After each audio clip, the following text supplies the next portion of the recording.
Friends, welcome to my channel JIB and CIB made simple. तो दोस्तों, CIB का हम लोग एमसीक्यू का लेसन लेके आया हूं मैं आप लोगों के लिए। ये हमारा एमसीक्यू का सेकंड लेसन है। दोस्तों, इससे पहले मैं एक एमसीक्यू का लेसन लेके आया था जिसमें मैं चैप्टर 1 to 3 कवर किया था।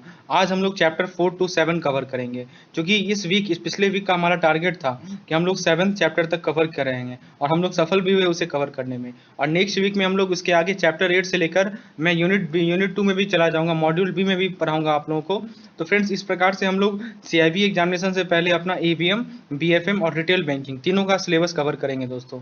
और फ्रेंड्स, और इस तरह आप लोग नोट्स बनाते चलिए, ये काफ़ी जरूरी है नोट्स बनाना, क्योंकि लास्ट समय में क्या होगा कि यही नोट्स आपको काम आएगी रिवीजन पर्पज से, क्योंकि इतने सारे वीडियोस को आप एक बार में नहीं देख पाइएगा, तो इसीलिए नोट्स बनाना काफ़ी आवश्यक है। और यदि आपको पीडीएफ मटेरियल की रिक्वायरमेंट है तो फ्रेंड्स नीचे लिंक मिलेगा मेंबरशिप का, उस पर आप जुड़ सकते हैं। तो चलिए दोस्तों, शुरुआत करते हैं अपने इस लेसन को, जो कि है थ्योरी ऑफ इंटरेस्ट पे। सबसे पहले कुछ इंपॉर्टेंट क्वेश्चंस को हम लोग डिस्कस करते हैं। सबसे पहला क्वेश्चन है, rate of interest determined by liquidity preference is given by.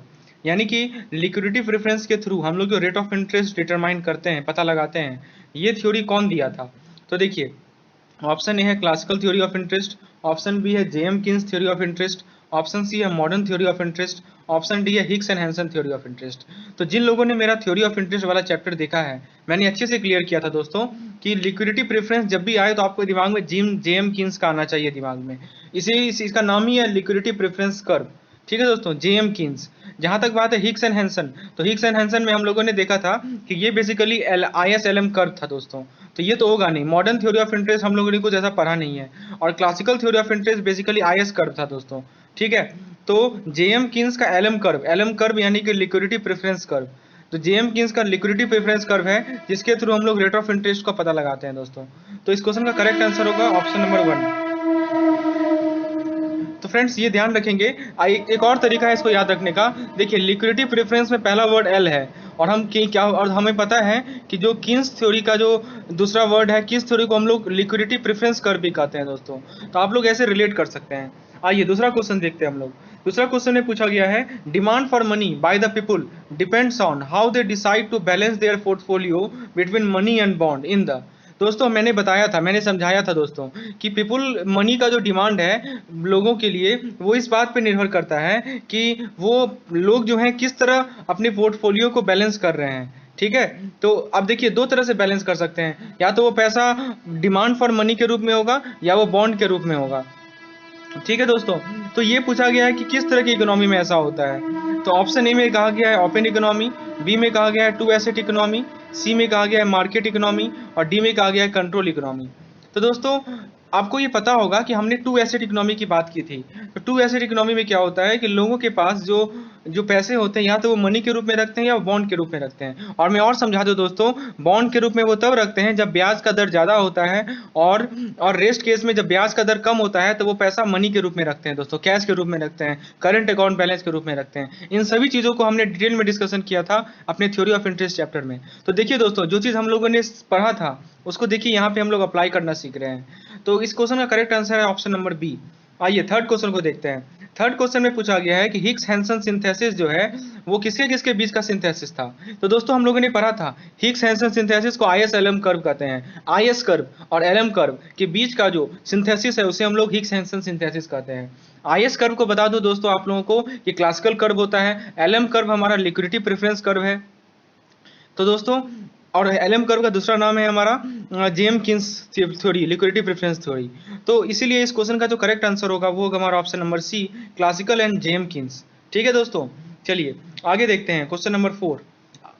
IS curve and LM curve relate to which of the variable. अब देखिए दोस्तों, आपको IS और LM कर्व यदि पता है तो आपको पता होगा कि y एक्सिस पे क्या शो किए थे हमने, और x एक्सिस पे हमने क्या शो किया था। यदि आपको ये चीजें पता है तो इस क्वेश्चन का आप लोग आंसर दे सकते हैं। ऑप्शन को देखिए, ए ऑप्शन कह रहा है income and money, B option कह रहा है interest and money, C option कह रहा है income and interest, D option कह रहा है इनकम इंटरेस्ट एंड मनी।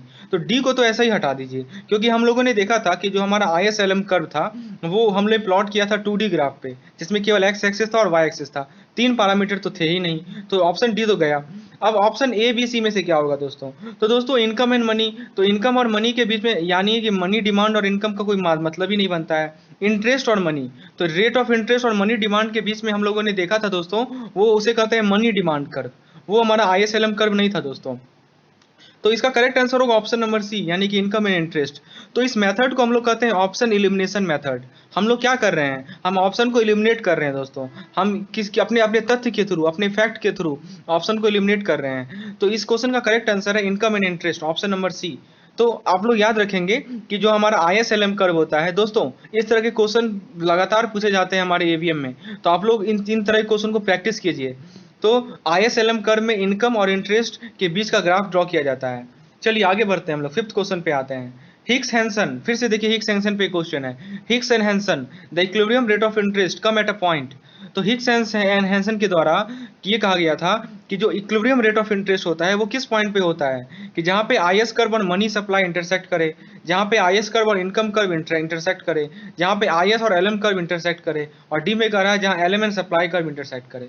तो दोस्तों मैंने अच्छे तरीके से आप लोगों को समझाया था कि इक्विलिब्रियम रेट ऑफ इंटरेस्ट उस पॉइंट पे रीच होगा जहाँ पे हमारा IS और LM कर्व इंटरसेक्ट करे। तो जहाँ पे ऑप्शन को आप देखिए तो ऑप्शन नंबर सी हमारा करेक्ट ऑप्शन है। इसमें यही कहा जा रहा है कि IS कर्व जो कि क्लासिकल कर्व है, LM कर्व जो कि लिक्विडिटी प्रेफरेंस कर्व है, जिस पॉइंट पे इंटरसेक्ट करती है उसे ही हम लोग इक्विलिब्रियम रेट ऑफ इंटरेस्ट कहते हैं।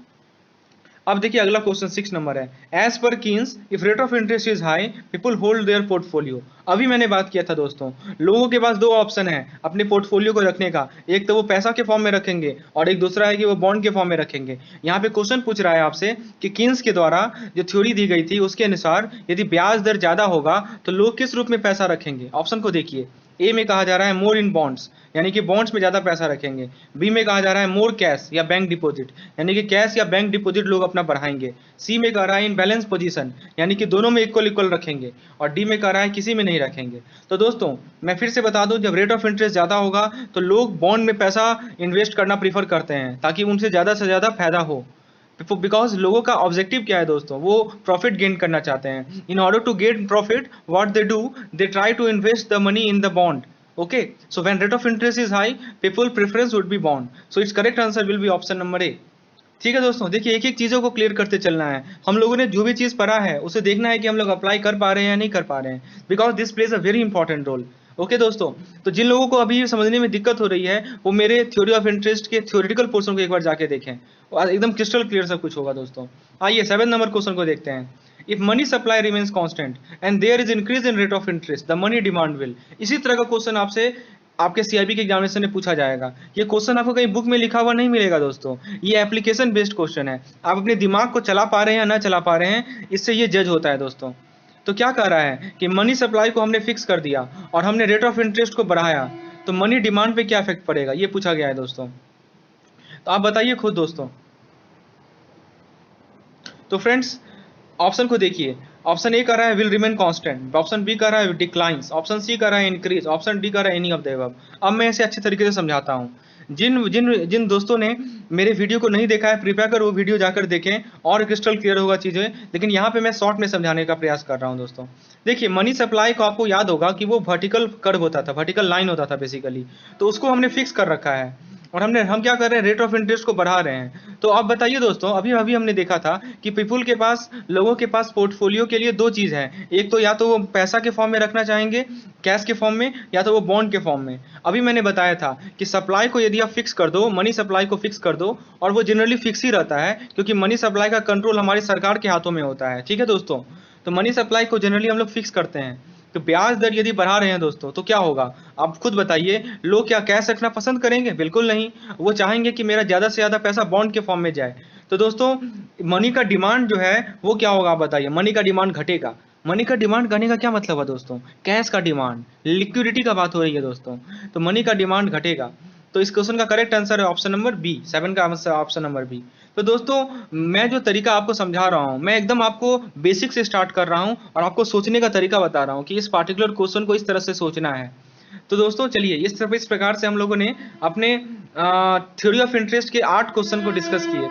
अब हम लोग अपने नेक्स्ट टॉपिक पे बढ़ते हैं जो कि हमारा बिजनेस साइकिल है। आइए इसे हम लोग एक एक पॉइंट को डिस्कस करते हैं दोस्तों। पहला क्वेश्चन है कि बिजनेस साइकिल को कहा जाता है, option A vicious cycle, option B depression cycle, option C boom cycle और ऑप्शन डी इकोनॉमिक साइकिल। तो दोस्तों हम लोगों ने देखा था बिजनेस साइकिल टॉपिक में अच्छे से क्लियर किया था दोस्तों कि बिजनेस साइकिल को हम लोग इकोनॉमिक साइकिल कहते हैं। ठीक है दोस्तों, तो ये चीज़ मैंने अपनी PDF लेसन में भी प्रोवाइड किया है। जिन लोगों ने मेरा मेंबरशिप लेसन मेंबरशिप को ऑप्ट किया है उन्हें पीडीएफ भी मिला है और वो वहां से देख सकते हैं। मैंने अच्छे तरीके से समझाया था कि बिजनेस साइकिल का दूसरा नाम है इकोनॉमिक साइकिल।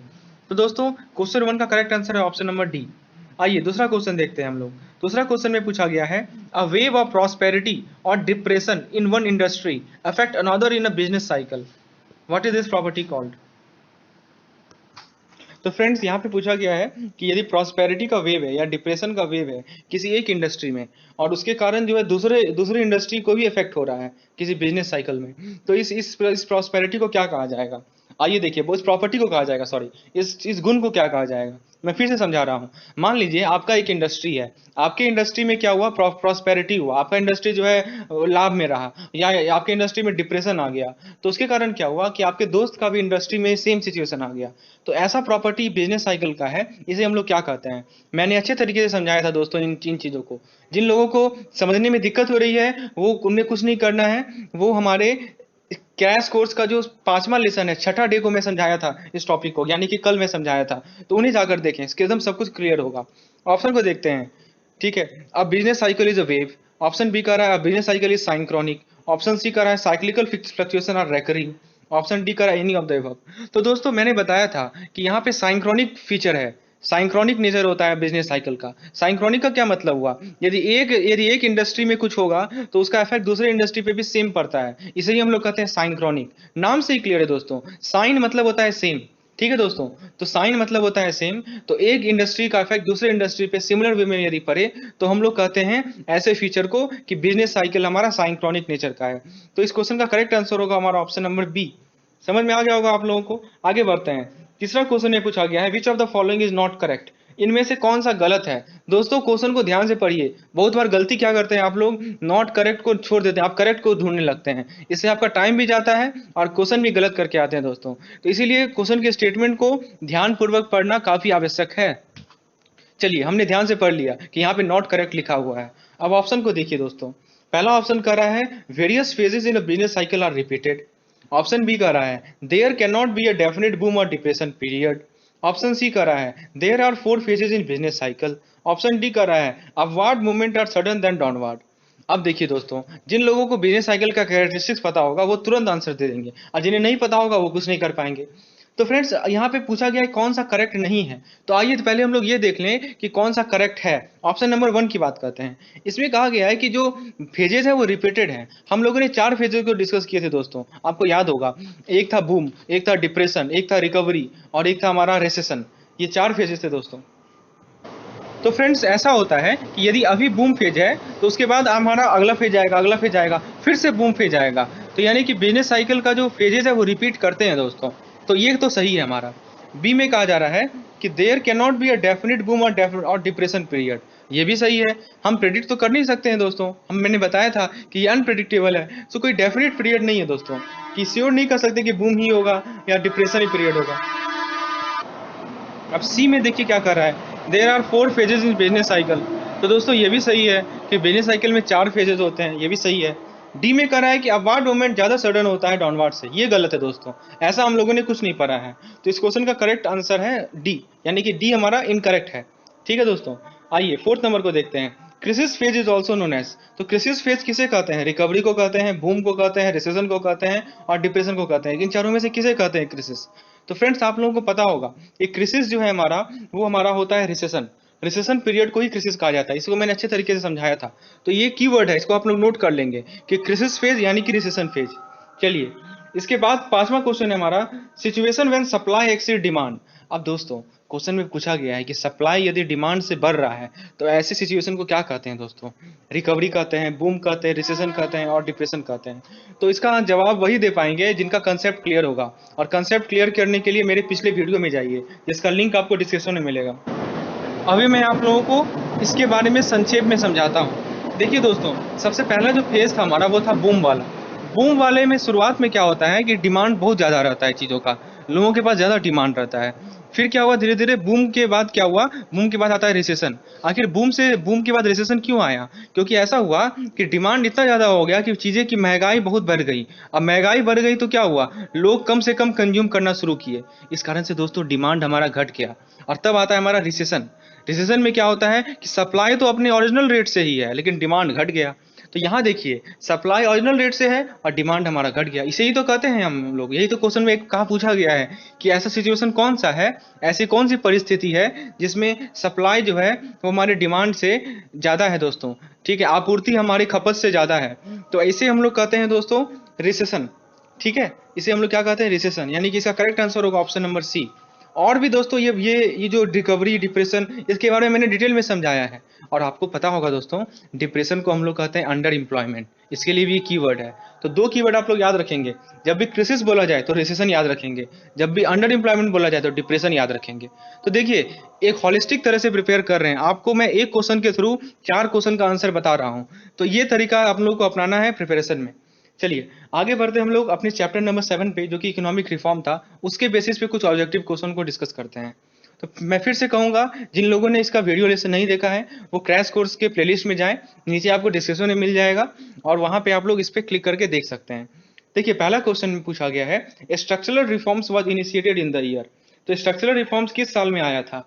ऑप्शन है 1980, बी है 1985, सी है 1991 और डी है 1995। तो दोस्तों स्ट्रक्चरल रिफॉर्म आया था हमारा 1991 में, 1991 में, ये आप याद रखेंगे। तो दूसरा क्वेश्चन है reason for growth of service sector. देखिए सर्विस सेक्टर का पता होगा दोस्तों, इतना ज्यादा ग्रोथ हुआ है जितना हमारा मैन्युफैक्चरिंग सेक्टर नहीं हो पाया ग्रोथ, जितना हमारा और सब सेक्टर एग्रीकल्चर सेक्टर ग्रोथ नहीं हो पाया, सर्विस सेक्टर का ग्रोथ उससे भी दुगना हुआ है।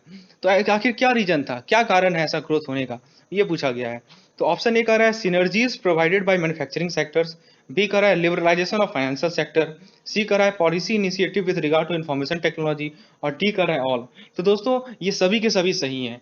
ठीक है, हाँ कुछ छूटें दी गई, ठीक है, जिसके कारण जो जो पॉलिसी थी, जो नीति बनाई गई, जिसके इनिशिएटिव लाए गए, ठीक है, इंफॉर्मेशन टेक्नोलॉजी से रिलेटेड, वो हेल्प किया इसके बूस्ट में। ठीक है दोस्तों, तो इन चाहिए चारों के तीनों के तीनों ऑप्शन हमारे सही हैं। अगला क्वेश्चन है हमारा who regulates and supervise payment and settlement in India. Payment and settlement को कौन रेगुलेट करता है? ऑप्शन है NPCI, national payment corporation of India, B है RBI, reserve bank of India, C है SEBI, security exchange board of India और D है central government. तो दोस्तों पेमेंट एंड सेटलमेंट को सुपरवाइज करने वाला हमारा आरबीआई है, यानी कि reserve bank of India. Next question है विच of the following is reform related to foreign exchange. तो फॉरेन एक्सचेंज से रिलेटेड रिफॉर्म्स कौन सा था? तो फ्रेंड्स इसके बारे में हम लोग नेक्स्ट पॉइंट में डिस्कस करेंगे, नेक्स्ट टॉपिक में। तो दोस्तों ये थे हमारे आज के क्वेश्चन। हम लोगों ने चैप्टर 4, चैप्टर 5 और चैप्टर 7 के क्वेश्चन को डिस्कस किए, एमसीक्यू को डिस्कस किए। होपफुली आपको लेसन पसंद आया होगा, क्योंकि मैंने जितने भी इंपॉर्टेंट फैक्ट्स थे वो आपके सामने प्रस्तुत किए और आपने देखा होगा कि कितना यूजफुल रहता है थ्योरी को अच्छे से क्लियर करना। तो दोस्तों यदि आपको इसकी पीडीएफ की रिक्वायरमेंट है तो आप मेंबरशिप में जुड़ जाएं, आपको रेगुलर वे में पीडीएफ मिलता रहेगा। इस क्रैश कोर्स में हम लोग जो भी चैप्टर कवर करेंगे सभी का पीडीएफ आपको मिलेगा दोस्तों। तो फ्रेंड्स इस लेसन को लाइक जरूर करें,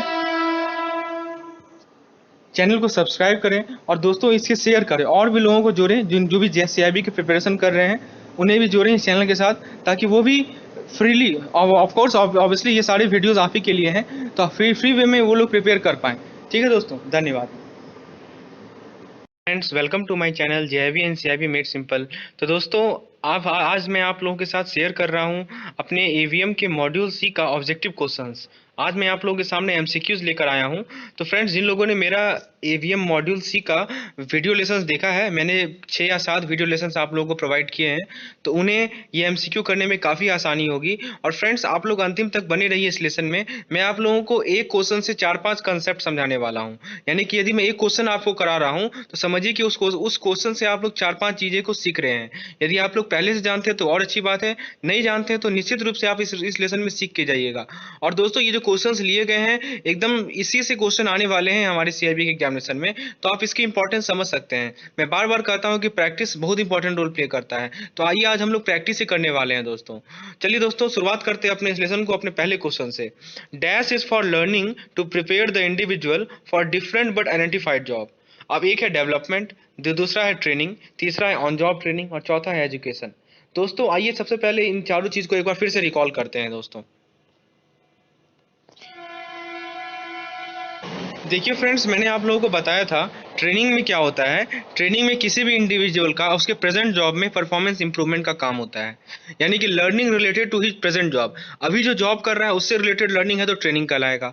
एजुकेशन में क्या होता है कि जो अलग जॉब है, मतलब अभी जो काम कर रहा है उससे नहीं, डिफरेंट जॉब से रिलेटेड यदि लर्निंग मिल रही है उसे, तो वो एजुकेशन कहलाएगी। और डेवलपमेंट में क्या होता है कि फ्यूचर की लर्निंग है दोस्तों, यानी कि उसके ग्रोथ से रिलेटेड। तो मैं सिंपल भाषा में कहूँ तो ट्रेनिंग मतलब कि अभी जो जॉब कर रहा है उससे रिलेटेड, एजुकेशन मतलब कि दूसरे जॉब से रिलेटेड, और डेवलपमेंट मतलब कि फ्यूचर के जॉब से रिलेटेड। बस कीवर्ड्स को पकड़िए। अब आइए जरा क्वेश्चन को देखते हैं। तो क्वेश्चन में साफ साफ लिखा हुआ है कि learning for different but identified job, यानी कि यदि मान लीजिए ट्रेनिंग कब होता, यदि अभी जो जॉब हम कर रहे हैं उससे रिलेटेड होता तो ट्रेनिंग होता। डेवलपमेंट कब होता, जब फ्यूचर के जॉब से रिलेटेड होता। लेकिन यहाँ पे क्या कहा गया है, डिफरेंट बट आइडेंटिफाइड जॉब, तो इसके इसीलिए यहाँ पे एजुकेशन वर्ड सही है, तो इसीलिए करेक्ट ऑप्शन होगा ऑप्शन नंबर डी, यानी कि एजुकेशन। तो दोस्तों देखिए, एक क्वेश्चन को हम लोगों ने सॉल्व किया और 3-4 कॉन्सेप्ट को समझ लिया। मान लीजिए यहाँ पे आपको ट्रेनिंग पूछ दिया होता तो क्या लिखता, related learning related to his present job. मान लीजिए कि यहाँ पे पूछ लिया होता आपसे डेवलपमेंट, तो फ्यूचरिस्टिक लर्निंग, और यहाँ पे लिख लिया होता है एजुकेशन, तो आप लोग समझ सकते हैं डिफरेंट बट आइडेंटिफाइड जॉब। मैं बार बार कहता हूँ एवीएम के मॉड्यूल सी जो कि थ्योरेटिकल चैप्टर है दोस्तों, इसमें आप कीवर्ड को पकड़िए। कीवर्ड यहाँ पे बहुत इंपॉर्टेंट रोल प्ले करेगा, और मैं आप लोगों को प्रयासरत हूँ कीवर्ड को समझाने में। आइए दूसरा क्वेश्चन को देखते हैं। Nadler categorized adult learning process in different theories. Match the following. तो देखिए दोस्तों, ये match the following type question है।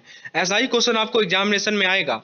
देखिए, एक तरफ है मैकेनिस्टिक या बिहेवियरिस्टिक थ्योरी, ए में लिखा गया है, बी में लिखा गया है ऑर्गेनाइजमिक और ह्यूमैनिस्टिक थ्योरी, और सी में लिखा गया है कॉग्निटिव थ्योरी। और एक तरफ देखिए 1 2 3 में लिखा हुआ है, 1 में लिखा हुआ है equate man with brain, second में लिखा हुआ है learning is passive in learner is passive in process of learning, और थर्ड में लिखा गया है फ्रीडम टू लर्न।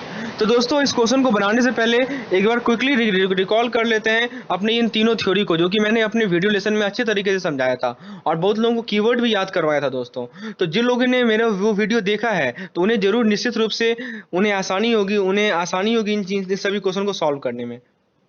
देखिए दोस्तों, लर्निंग थ्योरी में मैंने बताया था कि पहला मैकेनिस्टिक थ्योरी है। इसके लिए मैंने जो कीवर्ड बताया था वो था कि learner is passive in the learning process. ठीक है दोस्तों, learner is passive in the learning process, ये था कीवर्ड मैकेनिस्टिक थ्योरी के लिए। कॉग्निटिव के लिए मैंने क्या बताया था, कॉग्निटिव के लिए मैंने कीवर्ड बताया था critical thinking and problem solving, और एक और था ऑर्गेनिज्मिक के लिए मैंने क्या बताया था, फ्रीडम टू लर्न। बस ये 3 चीज याद रखिएगा, फिर से रिकॉल कर लीजिए। जब मैकेनिस्टिक थ्योरी की बात होगी तो लर्नर जो है वो पैसिव लर्निंग है, वो learner is passive in the learning process. Cognitive के लिए याद रखिए सी से कॉग्निटिव, सी से क्रिटिकल थिंकिंग, और ऑर्गेनिज्मिक के लिए याद रखिए आप लोग फ्रीडम टू लर्न। तो बस ये 3 चीज याद रखिए, और आप देखिए आप लोग क्वेश्चन पे आइए दोस्तों। तो जरा मैच द फॉलोइंग कीजिए सही से, बताइए मैकेनिस्टिक किससे रिलेटेड होगा, learner is passive in the process of learning, यानी कि ए का हो जाएगा 2। ऑर्गेनाइजमिक किससे होगा दोस्तों, अभी मैंने बताया था ये होता है फ्रीडम टू लर्न से, तो बी का हो जाएगा 3। और कॉग्निटिव किससे होगा दोस्तों, इक्वेट मैन विद ब्रेन, वही तो है क्रिटिकल थिंकिंग, तो यानी कि ए का 2 होगा, बी का होगा हमारा 3, और सी का होगा हमारा 1। तो दोस्तों ऑप्शन नंबर बी को देखिए, यही तो कह रहा है, तो इसीलिए हमारा बी नंबर ऑप्शन करेक्ट है। देखा दोस्तों, कितना आसानी तरीके से हम लोग इस तरह के क्वेश्चन को सॉल्व कर पा रहे हैं। आइए थर्ड नंबर क्वेश्चन को देखते हैं। The training and development does not involve the following. तो पूछा गया है कि इनमें से कौन सा में ट्रेनिंग एंड डेवलपमेंट में नहीं होता है। ऑप्शन ए कर रहा है identification of training need, option B कर रहा है conducting of training, option C कर रहा है ड्यूरेशन ऑफ ट्रेनिंग, और ऑप्शन डी कर रहा है selection and development of trainers. तो दोस्तों ये तो बहुत ही आसान है, इसको मैंने बताया था आप लोगों को कि ट्रेनिंग एंड डेवलपमेंट में आइडेंटिफिकेशन होता है, पहला काम होता है कि आइडेंटिफाई करना। आइए एक बार फिर से रिकॉल कर लेते हैं दोस्तों। देखिए दोस्तों, मैंने समझाया था कि ट्रेनिंग में क्या क्या चीज़ इन्वॉल्व होता है। पहला है कि आइडेंटिफिकेशन ऑफ ट्रेनिंग नीड, दूसरा है ट्रेनिंग को कंडक्ट करना, तीसरा है उसका इवैल्यूएशन, और चौथा है ट्रेनर का सिलेक्शन एंड डेवलपमेंट। ये 4 चीज़ इन्वॉल्व हैं दोस्तों। अब आइए जरा क्वेश्चन को देखते हैं। तो क्वेश्चन में आइडेंटिफिकेशन ऑफ ट्रेनिंग नीड है, ये तो सही है, कंडक्टिंग ऑफ ट्रेनिंग ये भी सही है, लेकिन ड्यूरेशन ऑफ ट्रेनिंग नहीं था दोस्तों। ट्रेनिंग का क्या ड्यूरेशन है इससे कोई मतलब ही नहीं था, तो ऑप्शन सी यहाँ पे रॉन्ग है, और selection and development of trainer था, तो डी भी करेक्ट है हमारा। आइए फोर्थ नंबर क्वेश्चन पे आते हैं दोस्तों, अंतिम तक बने रहिए, क्योंकि अंतिम में मैं आप लोगों के लिए केस स्टडी लेकर आया हूं दोस्तों, तो हम लोग केस स्टडी भी करेंगे आज, तो अंतिम तक बने रहिए, आपको मैं केस स्टडी भी करवाऊंगा। चलिए आगे देखते हैं क्वेश्चन नंबर 4 को। Attitude can be classified into 3 basic components namely. तो यहाँ पे पूछा गया है कि एटीट्यूड का क्लासिफिकेशन, ऑप्शन देखिए इमोशनल, इंफॉर्मेशनल, फॉर्मल और बिहेवियरल। आइए थोड़ा थ्योरी पार्ट को देख लेते हैं एटीट्यूड से रिलेटेड। तो देखिए दोस्तों, हम लोगों ने देखा था अपने लेक्चर में कि एटीट्यूड का कंपोनेंट्स क्या क्या होता है। एक होता है इमोशनल कंपोनेंट, एक होता है इंफॉर्मेशन कंपोनेंट और एक होता है बिहेवियरल कंपोनेंट। तो ये तीन आप लोग याद रखिएगा, इमोशनल, इंफॉर्मेशन और बिहेवियरल। अब आइए जरा क्वेश्चन को देखते हैं। तो देखिए, इमोशनल है यहाँ पे, इंफॉर्मेशनल है यहाँ पे, बिहेवियरल भी है यहाँ पे, लेकिन फॉर्मल नहीं है दोस्तों। इसलिए इनकरेक्ट ऑप्शन है बी, यानी कि फॉर्मल। तो ये ऑड वन आउट है, समझ सकते हैं दोस्तों। इसका करेक्ट आंसर होगा ऑप्शन नंबर बी। आइए फिफ्थ नंबर क्वेश्चन को देखते हैं। In the life stage of adulthood, guidance of next generation startup. तो देखिए, हम लोगों ने लाइफ स्टेजेस देखा था, तो पूछा गया है कि किस स्टेज में जो है नेक्स्ट जनरेशन को हम लोग गाइड करना शुरू कर देते हैं। तो ए का रहा है एडोलेसेंस, बी का रहा है यंग एडल्टहुड, सी का रहा है एडल्टहुड और डी का रहा है मैच्योरिटी। आइए जरा पांचों स्टेजों को देखते हैं हम लोग एक बार। तो देखिए दोस्तों, हम लोगों ने लाइफ स्टेजेस को डिस्कस किया था। अभी मैं शॉर्ट में आप लोगों को समझाता हूं, क्योंकि मुझे इस क्वेश्चन को सॉल्व करना है। आइए, सबसे पहला स्टेज था एडोलेसेंस। इसके में मैंने क्या बताया था कि वो अपना एक ईगो आइडेंटिटी को डेवलप करता है, ठीक है। उसके बाद आता है दोस्तों यंग एडल्टहुड। इसमें क्या होता है, वो दूसरे के साथ रिलेशनशिप, संबंध स्थापित करना शुरू कर देता है, ग्रुप के साथ या किसी ऑक्यूपेशंस के साथ। इसके बाद आता है दोस्तों एडल्टहुड। अब देखिए, वो नेक्स्ट जनरेशन को गाइड करता है। देखिए कीवर्ड यहाँ लिखा हुआ है, नेक्स्ट जनरेशन को गाइड करना किसका काम है, किस स्टेज में होता है, तो एडल्टहुड स्टेज में होता है। और वो नॉलेज और वैल्यूज को पास करता है। मैच्योरिटी में क्या होता है दोस्तों, कि वो ईगो इंटीग्रिटी को अचीव करता है, ठीक है, by examining the whether life has been meaningful और सेटिस्फाइंग और नॉट। तो देखिए दोस्तों, ये चार स्टेजेस को मैंने समझाया था, एडोलेसेंस, यंग एडल्टहुड और मैच्योरिटी। अब आइए क्वेश्चन पे आ जाइए दोस्तों। इसमें आपसे पूछा गया है कि एडल्टहुड स्टेज में जो गाइडिंग होता है, गाइडिंग कब होता है, किस स्टेज में होता है, तो एडल्टहुड में होगा। तो ऑप्शन नंबर सी इसका करेक्ट आंसर है, ठीक है दोस्तों। मैच्योरिटी में मैंने क्या देखा था, मैच्योरिटी में वो अपना एनालिसिस करना शुरू कर देता है कि उसका लाइफ मीनिंगफुल था या नहीं, ठीक है दोस्तों। आइए आगे देखते हैं six number question. Which stage of career role signifies the beginning of complex function. तो अब देखिए, कैरियर रोल से रिलेटेड क्वेश्चन है। हम लोग एक एक चीजों को डिस्कस किए हैं दोस्तों, और आज हम लोग उसका बेनिफिट देखेंगे कि आज हम लोग देखेंगे कि किस तरह के क्वेश्चन एग्जामिनेशन में पूछे जाते हैं, और हम लोग चीजों को रिकॉल करेंगे दोस्तों। तो किस कैरियर रोल के किस स्टेज में कॉम्प्लेक्स फंक्शन का बिगिनिंग होता है। ऑप्शन को देखिए, ए अप्रेंटिस, बी कलीग, सी मेंटर और डी स्पॉन्सर। आइए एक बार रिकॉल कर लें अपने कैरियर रोल को।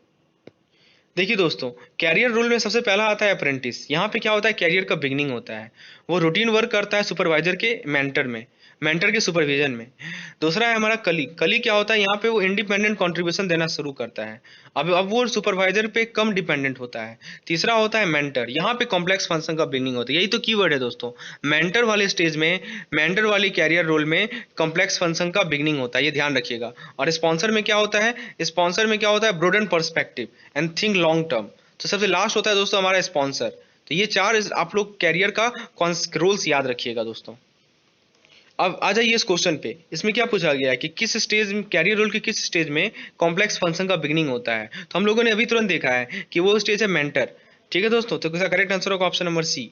आइए सेवंथ नंबर देखते हैं। सेवंथ में पूछा गया है, इन विच कैरियर पैटर्न और concept individual take a new job and reaches higher position and then go to some other job. तो ऑप्शन देखिए, ए है लीनियर कैरियर, बी है स्टेडी स्टेट कैरियर, सी है ट्रांजिटरी पैटर्न, डी है spiral pattern और E है plateau career. आइए एक बार रिकॉल करते हैं सभी कैरियर पैटर्न्स को। तो फ्रेंड्स, यहाँ पे कैरियर पैटर्न की बात की गई थी। तो हम लोगों ने देखा था, एक था स्टडी स्टेट कैरियर पैटर्न। इसमें यानी कि इंडिविजुअल कोई प्रोफेशन को चूज करता है और वो उसमें ऊपर हायरार्की में ऊपर नहीं जाता है। एक है ट्रांजिटरी पैटर्न, तो वो उसमें क्या होता है कि एक जॉब से दूसरे जॉब में शिफ्ट हो जाता है। एक था स्पाइरल पैटर्न। स्पाइरल पैटर्न में क्या था कि कोई इंडिविजुअल कोई नया जॉब लेता है, फिर उस नए जॉब में ऊपर बढ़ता है, फिर कोई तीसरा जॉब ले लेता है, उसमें फिर ऊपर बढ़ता है। और एक था प्लेट्यू कैरियर पैटर्न। उसमें मैंने क्या बताया था कि उसमें एक हायर लेवल रीच करता है और फिर वहीं पे स्थिर हो जाता है। तो ये चार पैटर्न है दोस्तों। अब आइए जरा क्वेश्चन को देखते हैं और आप अब देखते हैं कौन सा ऑप्शन सही है यहाँ पे।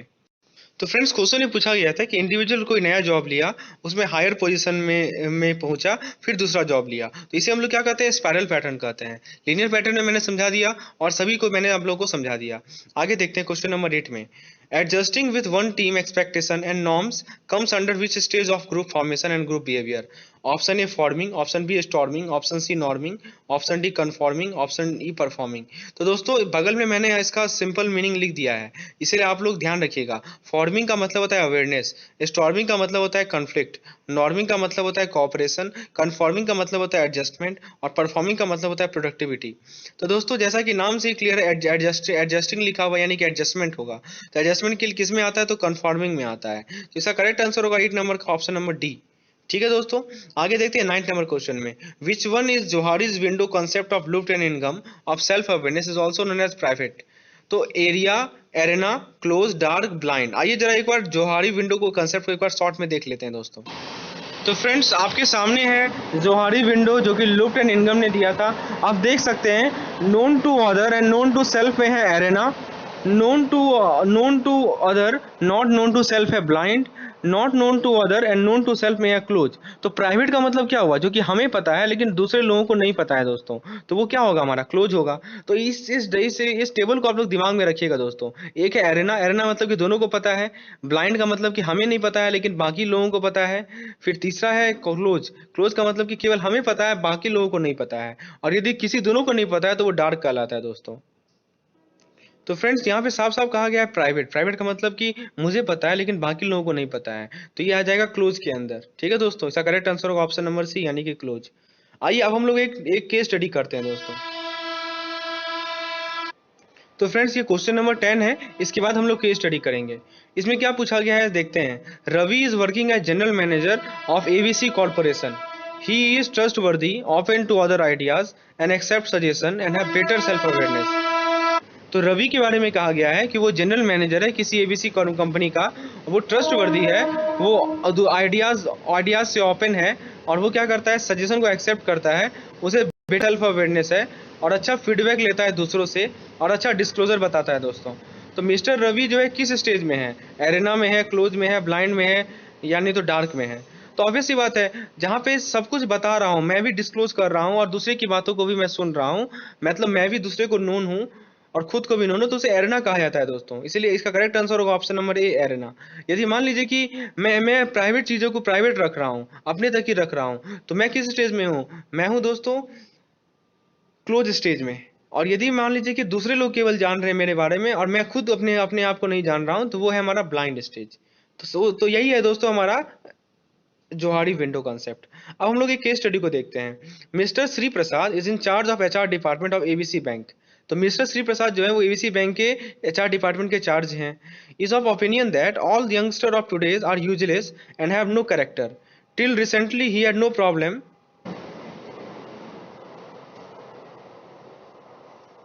Because his bank has stop recruiting. तो मिस्टर श्री प्रसाद ये मानते हैं कि जो भी अभी नए यंगस्टर आ रहे हैं बैंक में वो यूजलेस हैं, उनके पास कोई कैरेक्टर नहीं है, चरित्रहीन है। ठीक है। और उनको अभी तक कोई प्रॉब्लम नहीं था क्योंकि बैंक ने रिक्रूटमेंट को स्टॉप कर रखा था। लेकिन अब क्या हुआ, अब रिक्रूटमेंट फिर से चालू हुआ और मिस्टर श्री प्रसाद को टास्क दिया गया इंडक्शन ट्रेनिंग देने का। जो नए नए लोग आएंगे उन्हें इंडक्शन ट्रेनिंग प्रोवाइड करना काम दिया गया मिस्टर श्री प्रसाद को। उनका जो नेगेटिव एटीट्यूड था वो साफ साफ झलक रहा था उनके इंटरेक्शन में। The new trainee approaches the principle of STC. जो नया ट्रेनी था वो एसटीसी के प्रिंसिपल के पास, एसटीसी यानी कि स्टाफ ट्रेनिंग कॉलेज के प्रिंसिपल के पास अप्रोच किया और उसने एक्सप्लेन किया उनका एटीट्यूड के बारे में। ठीक है। तो अब देखिए, अब यही एटीट्यूड से रिलेटेड क्वेश्चन है।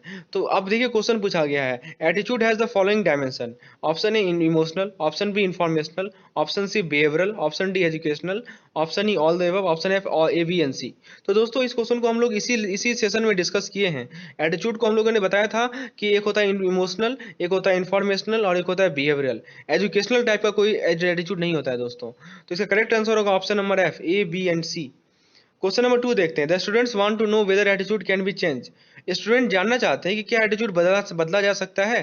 तो ऑप्शन को देखिए, yes it can be change, B कर रहा है no can not be change, C कर रहा है though difficult but can be change, और डी कर रहा है can't be change through training, can be change through training. तो दोस्तों हम लोगों ने एटीट्यूड वाले टॉपिक में डिस्कस किया था कि एटीट्यूड को हम लोग बदल सकते हैं, लेकिन ये डिफिकल्ट है बदलना, लेकिन फिर भी इसको बदला जा सकता है। तो 2 का करेक्ट ऑप्शन होगा option number C. Question number 3 में पूछा गया है, one of the weapon to change attitude is. तो एटीट्यूड को कैसे बदला जाता है। ऑप्शन नंबर ए को देखिए, ऑफर मॉनेटरी इंसेंटिव, पैसा देकर, बी कर रहा है थ्रेटन मतलब कि डरा कर, सी कर रहा है इग्नोर द पर्सन, पर्सन को इग्नोर कर दो, और डी कर रहा है गिविंग फैक्चुअल इन्फॉर्मेशन। तो दोस्तों इसका करेक्ट आंसर है फैक्चुअल इन्फॉर्मेशन। देखिए फियर से भी एटीट्यूड बदलता है, डर से, लेकिन यहाँ पे डरा के नहीं बदलता है दोस्तों। डरने के कारण, मैंने बताया था डर के कारण बदलता है। कभी आप किसी को फैक्ट बताइए तो उससे बदलता है दोस्तों एटीट्यूड लोगों का। 4th नंबर क्वेश्चन में देखते हैं, attitude change can be tried through. Option A influence of friends and peers, option B opinion leaders, option C co-opting the people in decision making, and option D all of the above.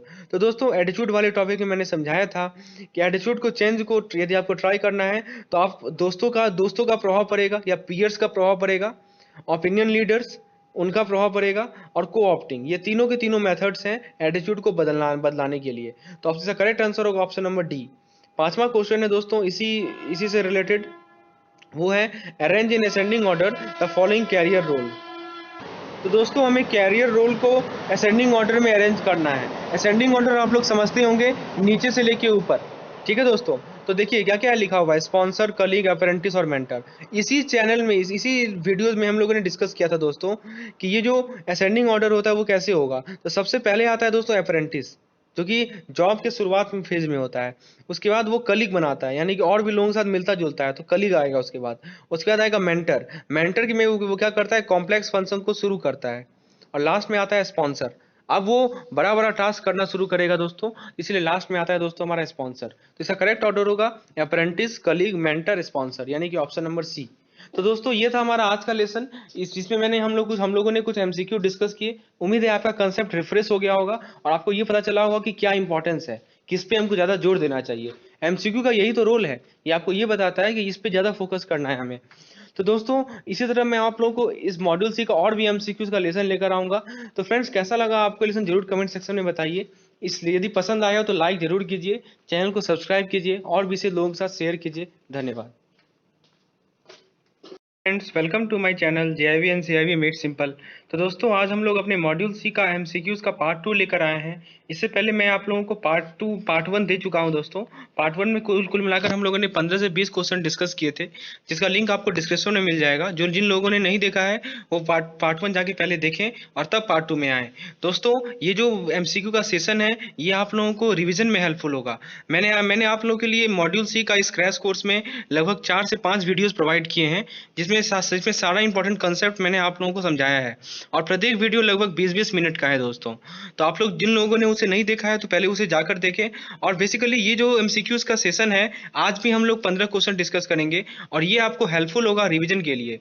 तो दोस्तों revision भी होगा और दूसरी बात यदि कोई चीज़ आप छोड़ भी दिए होंगे या हम लोग छोड़ दिए होंगे अपने पढ़ाने में तो वो यहाँ हम लोग डिस्कस कर लेंगे। तो चलिए दोस्तों शुरुआत करते हैं अपने इस लेसन को। सबसे पहला क्वेश्चन है, देखिए हम लोग आज केस स्टडी भी डिस्कस करेंगे दोस्तों।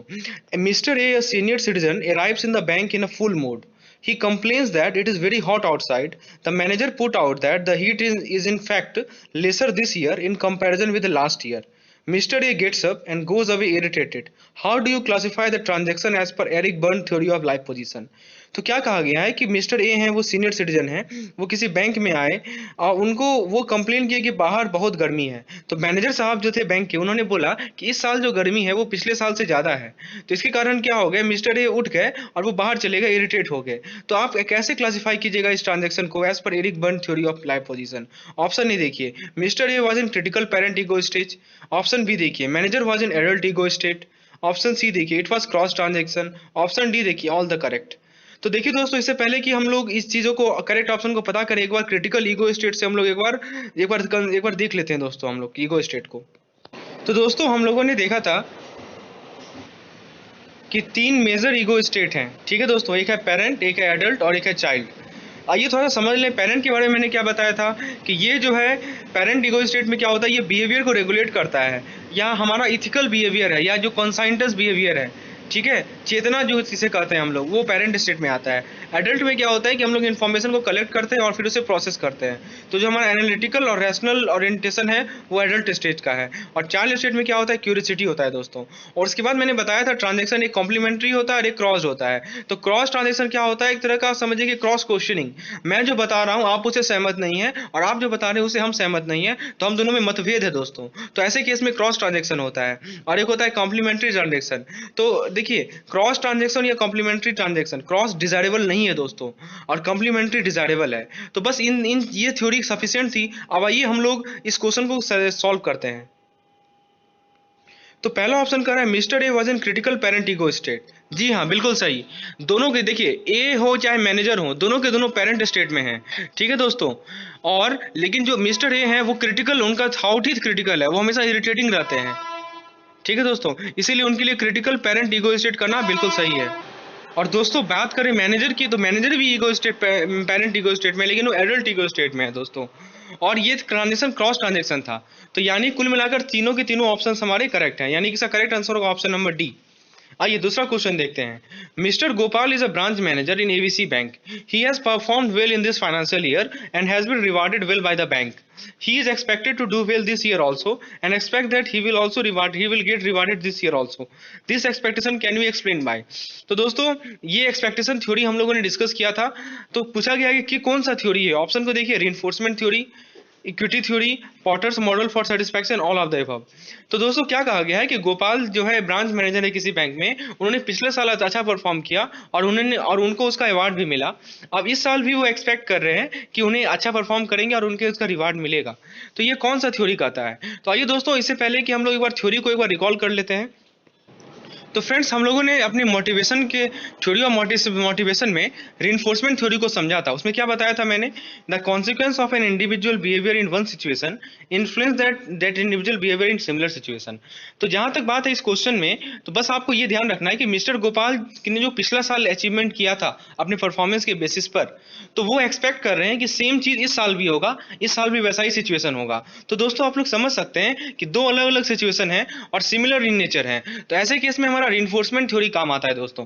तो इस क्वेश्चन का जो करेक्ट आंसर होगा वो होगा हमारा ऑप्शन नंबर ए, यानी कि रीइंफोर्समेंट। तो इसका करेक्ट आंसर है ऑप्शन नंबर ए, यानी कि रीइंफोर्समेंट थ्योरी। आइए थर्ड नंबर क्वेश्चन पे आते हैं।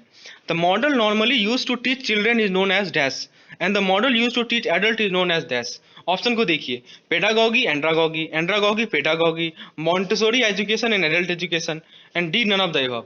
तो दोस्तों हम लोगों ने अच्छे तरीके से डिस्कस किया था कि जिस मॉडल से हम लोग चिल्ड्रन, जो मॉडल का यूज किया जाता है चिल्ड्रन को समझाने के लिए, उसे हम लोग कहते हैं पेडागॉगी, एंड जिस मॉडल का यूज किया जाता है एडल्ट को समझाने के लिए, उसे हम लोग कहते हैं एंड्रागॉगी। तो इसका करेक्ट आंसर होगा ऑप्शन नंबर ए, यानी कि पेडागॉगी फर्स्ट होगा और एंड्रागॉगी लास्ट में होगा। आइए फोर्थ नंबर क्वेश्चन को देखते हैं। इसमें पूछा गया है, mister Ramakrishnan work as clerk in ABC bank. He never look at the salary slip, does not demand overtime, and put in nearly 20 extra hours per week in the bank helping computer department with new programs. At what level are his needs from the Maslow hierarchy of needs? तो क्या कहा गया है कि mister Ramakrishnan clerk के तौर पर काम कर रहे हैं किसी एबीसी बैंक में। उन्होंने कभी भी सैलरी स्लिप को नहीं देखा और ना ही उन्होंने ओवरटाइम का डिमांड किया, और एक्स्ट्रा 20 घंटा पर वीक वो दे रहे हैं बैंक में। किस रूप में? वो कंप्यूटर डिपार्टमेंट को हेल्प कर रहे हैं। तो आप बताइए, मास्लो हायरार्की नीड्स थ्योरी से उनका जो लेवल, उनका जो नीड का जो लेवल है वो किस लेवल पे है उनका नीड। हम लोगों ने देखा था 5 लेवल था दोस्तों। तो जरा देखिए, ऑप्शन ए कर रहा है सोशल, ऑप्शन बी कर रहा है सेल्फ एक्चुअलाइजेशन, ऑप्शन सी कर रहा है सेफ्टी, और ऑप्शन डी कर रहा है नन ऑफ द अबव। तो आइए सबसे पहले एक बार क्विकली रिकॉल कर लें इस मास्लो हायरार्की थ्योरी को और फिर इसे सॉल्व करें। तो फ्रेंड्स देखिए, हम लोगों ने 5 मास्लो हायरार्की ऑफ नीड्स के अंदर 5 नीड्स को पढ़ा था। एक था साइकोलॉजिकल, यानी कि जिस लेवल पे हमें फूड, शेल्टर, क्लॉथिंग, स्लीप की रिक्वायरमेंट होती है। उसके बाद था सेफ्टी एंड सिक्योरिटी, नाम से ही क्लियर है दोस्तों। इसके बाद आता है सोशल मतलब कि फ्रेंडशिप, पीयर, वर्क ग्रुप, ये सब हमारे आते हैं सोशल नीड्स में। इसके बाद आते हैं दोस्तों सेल्फ स्टीम, यानी कि self respect, recognition, job title, ये सब आते हैं सेल्फ स्टीम में। और सबसे लास्ट आता है दोस्तों सेल्फ एक्चुअलाइजेशन। तो इसमें क्या होता है, ability to accomplish and achieve. तो दोस्तों इस क्वेश्चन में जो हमारा जो कैरेक्टर है दोस्तों, मैं बात कर रहा हूँ मिस्टर रामाकृष्णन की, तो उनका सेफ्टी नीड नहीं है। इस जैसा सिचुएशन हमारे सामने प्रस्तुत किया गया है उसके अकॉर्डिंग उनका साइकोलॉजिकल नीड नहीं है दोस्तों, उनका हमारा सोशल नीड नहीं है ये, उनका सेफ्टी नीड नहीं है ये, बल्कि उनका ये सेल्फ एक्चुअलाइजेशन नीड है। ठीक है दोस्तों, इसीलिए करेक्ट आंसर होगा option number B, self actualization. चलिए आगे बढ़ते हैं क्वेश्चन नंबर 5 में। Mrs Champa joined state bank of Punjab, probationary clerk in 1998. She was promoted as junior officer in 2003. Subsequently, she chose not to go for any further promotion. She has chosen dash career concept. तो दोस्तों हम लोगों ने career concept discuss किया था, linear, plateau और भी different तरह के कैरियर पैटर्न थे। इसको मैंने पिछले लेसन में भी डिस्कस किया था, इसलिए आज हम लोग दोबारा से डिस्कस नहीं करेंगे।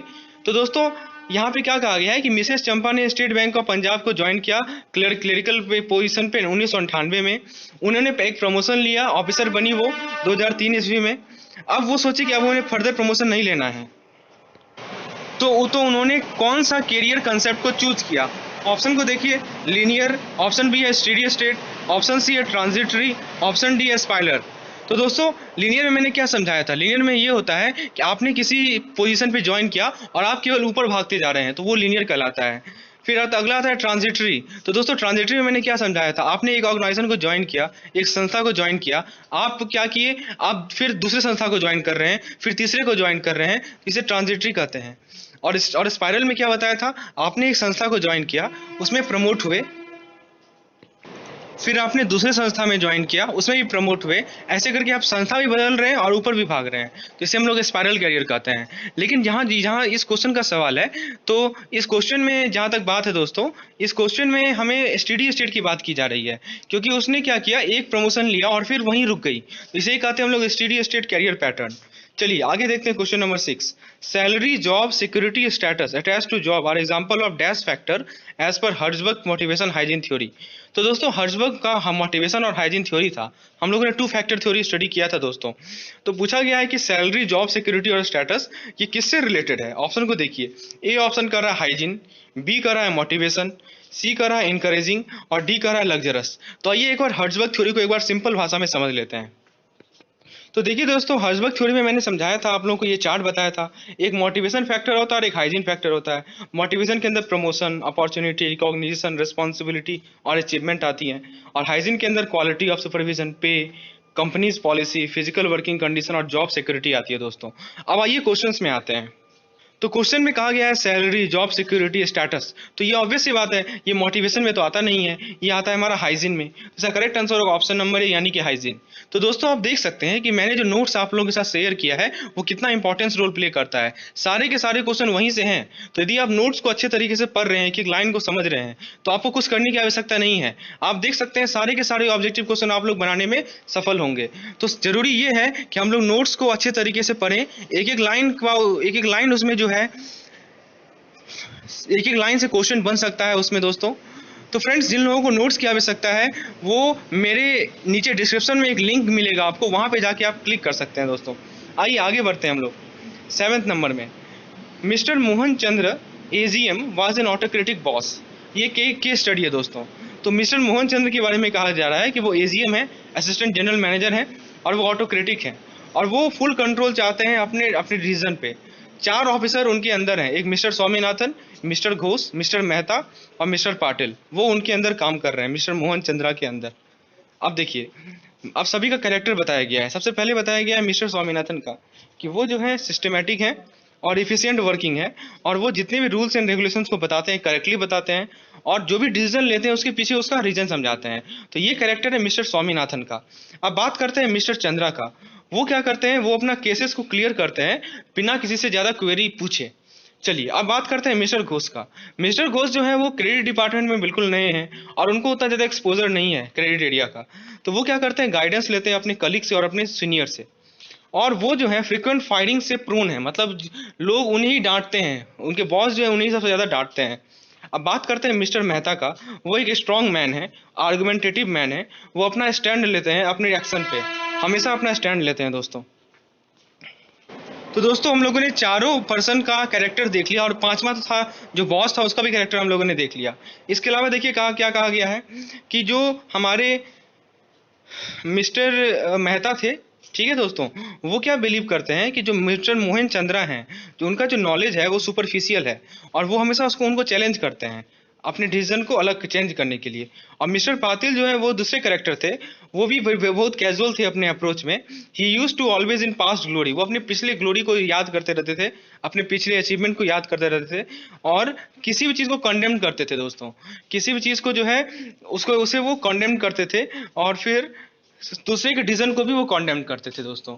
तो दोस्तों ये सब हमारे पास एक कुछ केसेस दी गई हैं। अब देखिए उसके बेसिस पे पहला क्वेश्चन क्या है, between mister Mohan Chandra and mister Mehta from the point of view of mister Mehta.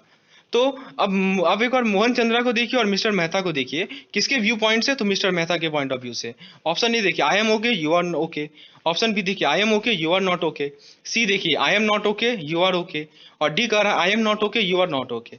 तो दोस्तों मोहन चंद्रा तो हमारे बॉस थे, ठीक है, हम लोगों ने देखा ही था उनका कैरेक्टर कैसा था। उनका कैरेक्टर था कि वो दूसरे पे जो है अपना डिसीजन दूसरे पे थोपते थे, जो वो कहेंगे वही सही है।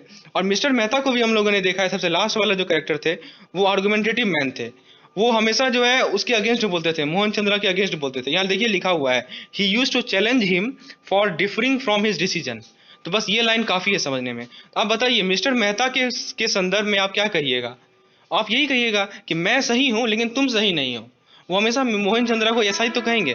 तो इसीलिए इसका करेक्ट आंसर होगा I am okay you are not okay, यानी कि ऑप्शन नंबर बी।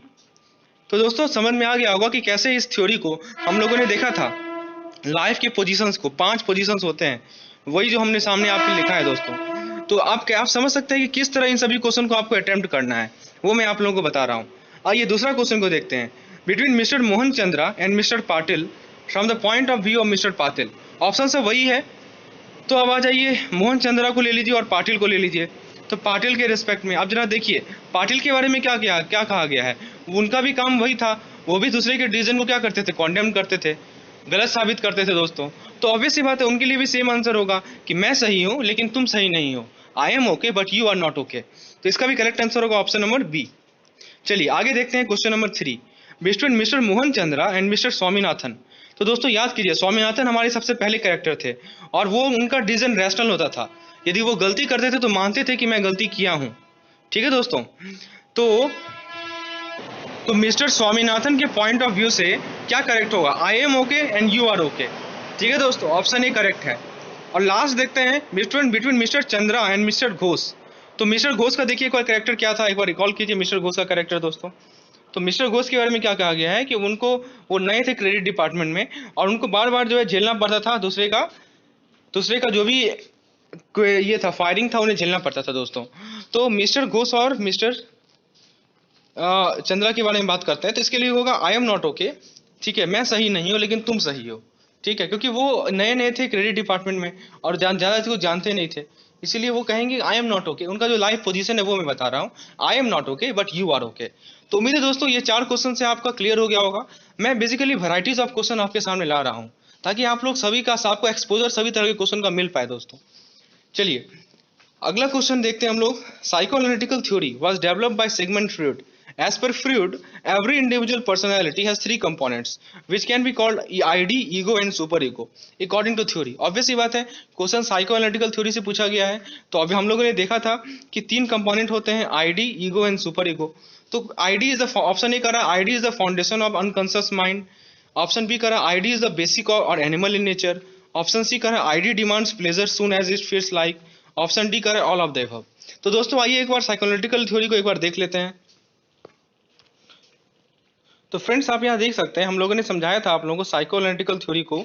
ठीक है, इसमें जो कहा गया था कि ह्यूमन बिहेवियर 3 साइकोएनालिटिकल एलिमेंट से बना हुआ है, एक है आईडी, एक है ईगो और एक सुपर ईगो। देखिए ये डायग्राम समझिए दोस्तों, मैंने बताया था कि जो हमारा आईडी और सुपर ईगो है वो अनकॉन्शियस माइंड का पार्ट है और ये ईगो जो है वो प्री कॉन्शियस माइंड का पार्ट है। तो देखिए दोस्तों समझ सकते हैं ये नोट्स कितना इंपॉर्टेंट है, सभी कुछ इसी नोट से क्वेश्चन पे आपको मिल रहे हैं। तो इसे एक एक लाइन को समझना काफी आवश्यक है दोस्तों। तो चलिए देखते हैं, मैंने आईडी में क्या बताया था कि आईडी हमारा अनकॉन्शियस माइंड होता है, जो ईगो है दोस्तों वो हमारा कॉन्शियस माइंड है और जो सुपर ईगो है वो हमारा हायर रेस्ट्रेनिंग फोर्स है।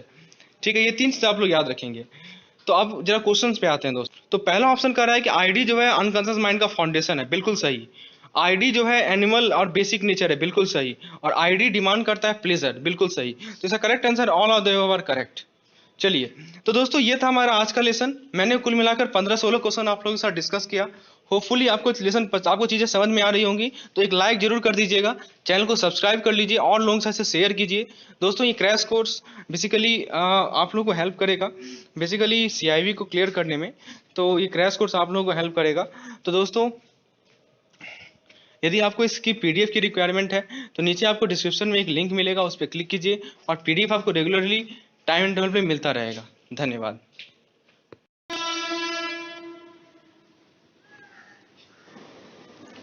नमस्कार दोस्तों, स्वागत करता हूं आप लोग का हमारे जेआईवी एंड सीआईवी मेड सिंपल के चैनल में। तो दोस्तों आज हम लोग वर्किंग कैपिटल फाइनेंस जो कि हमारा मॉड्यूल डी का सबसे इंपॉर्टेंट टॉपिक है उसे अब एकदम कवर करेंगे। हम लोग पहले शॉर्ट में बेसिकली हमारा मेन ऑब्जेक्टिव है कुछ केस स्टडी को करना, क्योंकि हम लोग रिविजन कर रहे हैं दोस्तों। लेकिन मैं कुछ शॉर्ट में आप लोगों को कुछ थ्योरी से भी अवगत करा दूं ताकि उस केस स्टडी को करने में आपको आसानी हो। तो चलिए दोस्तों कम समय में चीज़ों को ज़्यादा समझते हुए और ज़्यादा आउटपुट हम लोग लेने का प्रयास करते हैं। सबसे पहले वर्किंग कैपिटल होता क्या है? तो working capital day to day working के लिए रिक्वायरमेंट होती है और इसे हम लोग अमाउंट ऑफ करंट एसेट से रिप्रेजेंट करते हैं। करंट एसेट क्या होता है दोस्तों? करंट एसेट में आता है हमारा cash, bank balance, stock and inventory, trade debtor, prepaid expense. दोस्तों ये वर्किंग कैपिटल साइकिल है, इसको आप लोग देख लीजिएगा। ये मैंने अपने पिछले वीडियो में समझाया अच्छे तरीके से, जिसका लिंक आपको डिस्क्रिप्शन में मिल जाएगा, वहां आप समझ लीजिएगा। क्योंकि अभी मैं आप लोगों को एकदम क्विक रिवीजन करा रहा हूं, तो इसीलिए आप लोग इसे एक बार एकदम क्विक व्यू देख लीजिए और आगे अब हम लोग आगे देखते हैं। हम लोगों ने देखा था कि वर्किंग साइकिल का जो लेंथ है, वर्किंग कैपिटल साइकिल का जो लेंथ है, वो किन किन बातों पे निर्भर करता है। तो पहला है कि stock of raw material required. दूसरा है दोस्तों time period involve in converting raw material to finished good. तीसरा है credit period, credit period required to be provided to customer. और चौथा है दोस्तों, ऑब्वियस सी बात है, ज़्यादा लॉन्गर टाइम पीरियड होगा तो ज़्यादा वर्किंग कैपिटल की रिक्वायरमेंट होगी। अब मेन जो चीज़ है वो हम लोग समझते हैं, वर्किंग कैपिटल को एसेस करने का क्या मेथड है। तो 5 करोड़ से यदि एबव है, ठीक है, तो हम लोग MPVF मेथड को यूज करेंगे। और एक है हमारा प्रोजेक्टेड टर्नओवर मेथड, जिसे हम लोग नायक कमिटी मेथड भी कहते हैं दोस्तों। चलिए आइए हम लोग सबसे पहले समझते हैं कुछ बेसिक टर्म को, जिसे होल्डिंग नॉर्म्स मेथड कहते हैं दोस्तों, सोर्स ऑफ वर्किंग कैपिटल। अब बताइए होल्डिंग नॉर्म मेथड क्या है, बताइए दोस्तों। यहाँ देखिए हमने लिखा है inventory and receivable norm based method, Tandon committee method या MPVF मेथड। सबसे पहले देखिए दोस्तों, यहाँ पे बताया गया है कि on it should be percentage of current asset. अब प्रश्न उठता है कि नेट वर्किंग कैपिटल क्या होता है दोस्तों। नेट वर्किंग कैपिटल का मतलब है long term source minus long term use, ठीक है, और current asset minus current liability, other current liabilities. अब देखिए दोस्तों, हम लोग सबसे पहले MPVF को समझते हैं। MPVF में क्या बताया गया है कि borrower to bring net working capital is equal to 25% of working capital gap. मतलब बोरोवर को जो नेट वर्किंग कैपिटल लाना है वो वर्किंग कैपिटल गैप का 25% होना चाहिए। अब पहले वर्किंग कैपिटल गैप क्या होता है, तो वर्किंग कैपिटल गैप का फॉर्मूला है current asset minus other current liability, ये आप लोग नोट कर लीजिए। और नेट वर्किंग कैपिटल का फॉर्मूला मैंने यहाँ समझाया है, वो होता है long term source minus long term use, पहला फॉर्मूला। दूसरा फॉर्मूला है current asset minus current liabilities, ठीक है। अब देखिए यहाँ पे अदर करंट लायबिलिटीज में क्या क्या आता है, जैसे सप्लायर का क्रेडिट हो, जैसे ट्रेड क्रेडिटर हुआ, एक्सपेंस पेएबल, तो ये सब आता है अदर करंट लायबिलिटीज में, जो कि हम लोग इंक्लूड करते हैं वर्किंग कैपिटल गैप के अंदर। चलिए आइए, ये था हमारा मेथड 1। मेथड 2 क्या कहता है कि borrower bring net working capital is equal to 25% of current asset, ठीक है दोस्तों। तो बोरोवर को क्या ब्रिंग करना है, 3 मेथड है इसके अंदर। MPVF का 3 मेथड है। 2 में कहता है कि बोरोवर को जो नेट वर्किंग कैपिटल लाना है वो 25% होना चाहिए करंट एसेट का। पहले में 25% किसका था, पहले में 25% था WCG का, यानी वर्किंग कैपिटल गैप का। दूसरे में 25% किसका है, तो करंट एसेट का है। और तीसरे में कह रहा है कि 100% लाना है करंट एसेट का। अब आइए हम लोग पहला जो मेथड जो है उसे हम लोग समझते हैं दोस्तों। तो उसका मैं एग्जांपल लेके आप लोगों को समझाता हूं। तो देखिए यहाँ पे हमारा करंट एसेट मान लीजिए 1000 है, दोनों के दोनों केस में, पहला मेथड में भी और दूसरा मेथड में भी। अदर करंट लायबिलिटी मान लीजिए 200 है, ये क्वेश्चन में आपको दिया रहेगा, इसके लिए आपको निश्चिंत रहना है। तो 200 दोनों केस में है, पहला मेथड में भी दूसरा मेथड में भी। अब जरा WCG बताइए क्या होगा। तो WCG क्या होता है, वर्किंग कैपिटल गैप। मैंने क्या फॉर्मूला बताया था आप लोगों को, करंट एसेट में से अदर करंट लायबिलिटी को सब्ट्रैक्ट कर लीजिए। अदर करंट लायबिलिटी को शॉर्ट में मैं OCL से डिनोट कर रहा हूँ। तो CA माइनस OCL कितना मिलेगा, 800 मेथड 1 में भी मिलेगा और 800 मेथड 2 में भी मिलेगा। अब दोस्तों, अब आप ये बताइए कि मेथड 1 क्या कहता है कि बोरोवर को जो नेट वर्किंग कैपिटल की रिक्वायरमेंट है वो कितनी है, बताइए। वो 25% है किसकी, तो WCG की। WCG कितना है मेथड 1 में, 800 है, तो 800 का 25% कितना होगा, तो 200। तो मेथड 1 के अनुसार नेट वर्किंग कैपिटल जो बोरोवर को लाना है वो है 200 करोड़। मान लीजिए ये डाटा करोड़ में है। अब जरा मेथड 2 में आ जाइए। मेथड 2 में मैंने क्या बताया कि बोरोवर का जो कंट्रीब्यूशन होगा वो होता है 25% ऑफ करंट एसेट। अब करंट एसेट कितना है इस क्वेश्चन में, यहाँ पे 1000 हमारा करंट एसेट है और 1000 का 25% कितना होता है, तो 250 होता है। तो देखिए यही अंतर है, पहले केस में 200 है नेट वर्किंग कैपिटल और दूसरे केस में हमारा जो नेट वर्किंग कैपिटल रिक्वायर्ड है वो है 250। अब आप ये बताइए दोस्तों, ये जो नेट वर्किंग कैपिटल है ये वो पैसा है जो कि बोरोवर को अपने तरफ से देना है, ठीक है। अब बताइए बैंक कितना फाइनेंस करेगी, तो ऑब्वियस सी बात है बैंक कितना फाइनेंस करेगी दोस्तों। अब बैंक फाइनेंस करेगी 800 माइनस 200 यानी कि 600 करोड़। और पहले केस में बैंक कितना, दूसरे केस में बैंक कितना फाइनेंस करेगी, 800 माइनस 250 यानी कि 550 करोड़। समझ सकते हैं? ये जो हमने टेबल बनाया है, इसे सब कुछ क्लियर कट आपके दिमाग में बैठ जाएगा। अब दोस्तों हम लोग बात करते हैं टर्नओवर मेथड की। दोस्तों ये एक रिकॉल फेज है, हम लोग जल्दी जल्दी रिकॉल कर रहे हैं, क्विक रिवीजन कर रहे हैं, ताकि हम लोग इस पे बेसिस पे केस स्टडी को कर पाए दोस्तों। तो दोस्तों हम लोग को अभी अपना जो हमारा स्ट्रॉन्ग पॉइंट है, जो कि केस स्टडी है, उसे स्ट्रॉन्ग करना है। आइए, टर्नओवर मेथड में मैंने क्या बताया था, अप टू 5 करोड़ ये मेथड वैलिड है। ये क्या बताता है कि इसमें वर्किंग कैपिटल को हम लोग कैलकुलेट करते हैं with reference to projected sale. तो क्या कहता है ये कि जो वर्किंग कैपिटल है वो 25% होता है प्रोजेक्टेड सेल का, और नेट वर्किंग कैपिटल जो बोरोवर का मार्जिन होगा वो क्या होगा, 5% होगा प्रोजेक्टेड सेल का।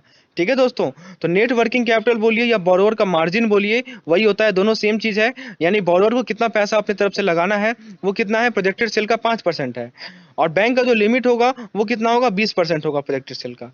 ठीक है, तो मान लीजिए किसी पार्टी का मार्जिन जो है 5% से ज्यादा है, तो क्या होगा, तो प्रोजेक्टेड सेल, मान लीजिए, ध्यान से समझिएगा दोस्तों, मान लीजिए किसी पार्टी का मार्जिन 5% से ज्यादा है, तो बैंक लिमिट को उसी तरह आप लोग रिड्यूस कर लीजिए। आइए क्वेश्चन से समझते हैं। जैसे मान लीजिए करंट एसेट हमें दिया गया है 1500। ठीक है दोस्तों, करंट एसेट कितना है, 1500 करोड़ में मान लीजिए। अदर करंट लायबिलिटी दी गई है 300। तो second method of Tandon committee को यूज कीजिए आप लोग। बताइए, टंडन कमेटी में आ जाइए। ये नायक कमेटी नहीं यूज करना है, टंडन कमेटी। तो बताइए डब्ल्यूसीजी क्या होगा, डब्ल्यूसीजी क्या होता था, सीए माइनस ओसीएल, यानी कि 1200। और टंडन कमेटी का सेकंड मेथड कहता है कि 25% आपको करंट एसेट का लेना है। तो 1500 का 25% कितना होगा, 375। तो बैंक का फाइनेंस क्या होगा, 1200 माइनस 375, यानी कि 825। तो बैंक का फाइनेंस निकालने के लिए क्या करना है, डब्ल्यूसीजी में से वर्किंग कैपिटल गैप में से नेट वर्किंग कैपिटल को आपको सब्ट्रैक्ट करना है। ठीक है दोस्तों, तो आपको क्या मिल जाएगा, बैंक फाइनेंस मिलेगा। और देखिए, जैसे मैं एग्जांपल लेता हूं नायक कमेटी का। जैसे मान लीजिए प्रोजेक्टेड सेल है 1000, तो वर्किंग कैपिटल क्या होगा बताइए, वर्किंग कैपिटल हो जाएगा 25% इसका, यानी कि 250 रुपया। बोरोवर का मार्जिन कितना हो जाएगा, 5% इसका, यानी कि 50 रुपया। बैंक का लिमिट कितना देगी, बैंक कितना लिमिट देगी दोस्तों, 200 करोड़ का बिल लिमिट देगी। अब मान लीजिए कि बोरोवर का मार्जिन 5% नहीं है, वो 6% हो गया। मान लीजिए बोरोवर ने बोला कि नहीं मैं 6% दूंगा, तो चलो कोई बात नहीं है। तो बैंक का लिमिट क्या कीजिएगा आप, बैंक का लिमिट जो था, जो कि बैंक का लिमिट क्या हो जाएगा दोस्तों, वो कम हो जाएगा, 25 माइनस 6। अभी तक 25 माइनस 5 करते थे आप, लेकिन आप क्या करेंगे, 25 माइनस 6 करेंगे, क्योंकि 6 जो है वो कौन दे रहा है, वो बोरोवर दे रहा है। तो 19 हो जाएगा, 19% निकालिएगा 1000 का। तो दोस्तों उम्मीद है ये दोनों मेथड आपको समझ में आ गई होंगी। और दोस्तों एक तीसरा मेथड है कैश बजट मेथड। तो कैश बजट मेथड आप लोग से पूछा नहीं जाएगा। यदि आप लोग जानना चाहते हैं इसके बारे में डिटेल, तो नीचे डिस्क्रिप्शन में जाइए, वहां पे वीडियो का लिंक मिलेगा, उस पर क्लिक कीजिए। मैंने अच्छे तरीके से उस वीडियो में समझाया इस मेथड को। फ्रेंड्स बस थोड़ा सा जान लीजिए कि इस मेथड को यूज कहाँ करते हैं, सीजनल इंडस्ट्री में यूज करते हैं, सर्विस एक्टिविटी के लिए यूज करते हैं, और कंस्ट्रक्शन एक्टिविटी के लिए यूज करते हैं।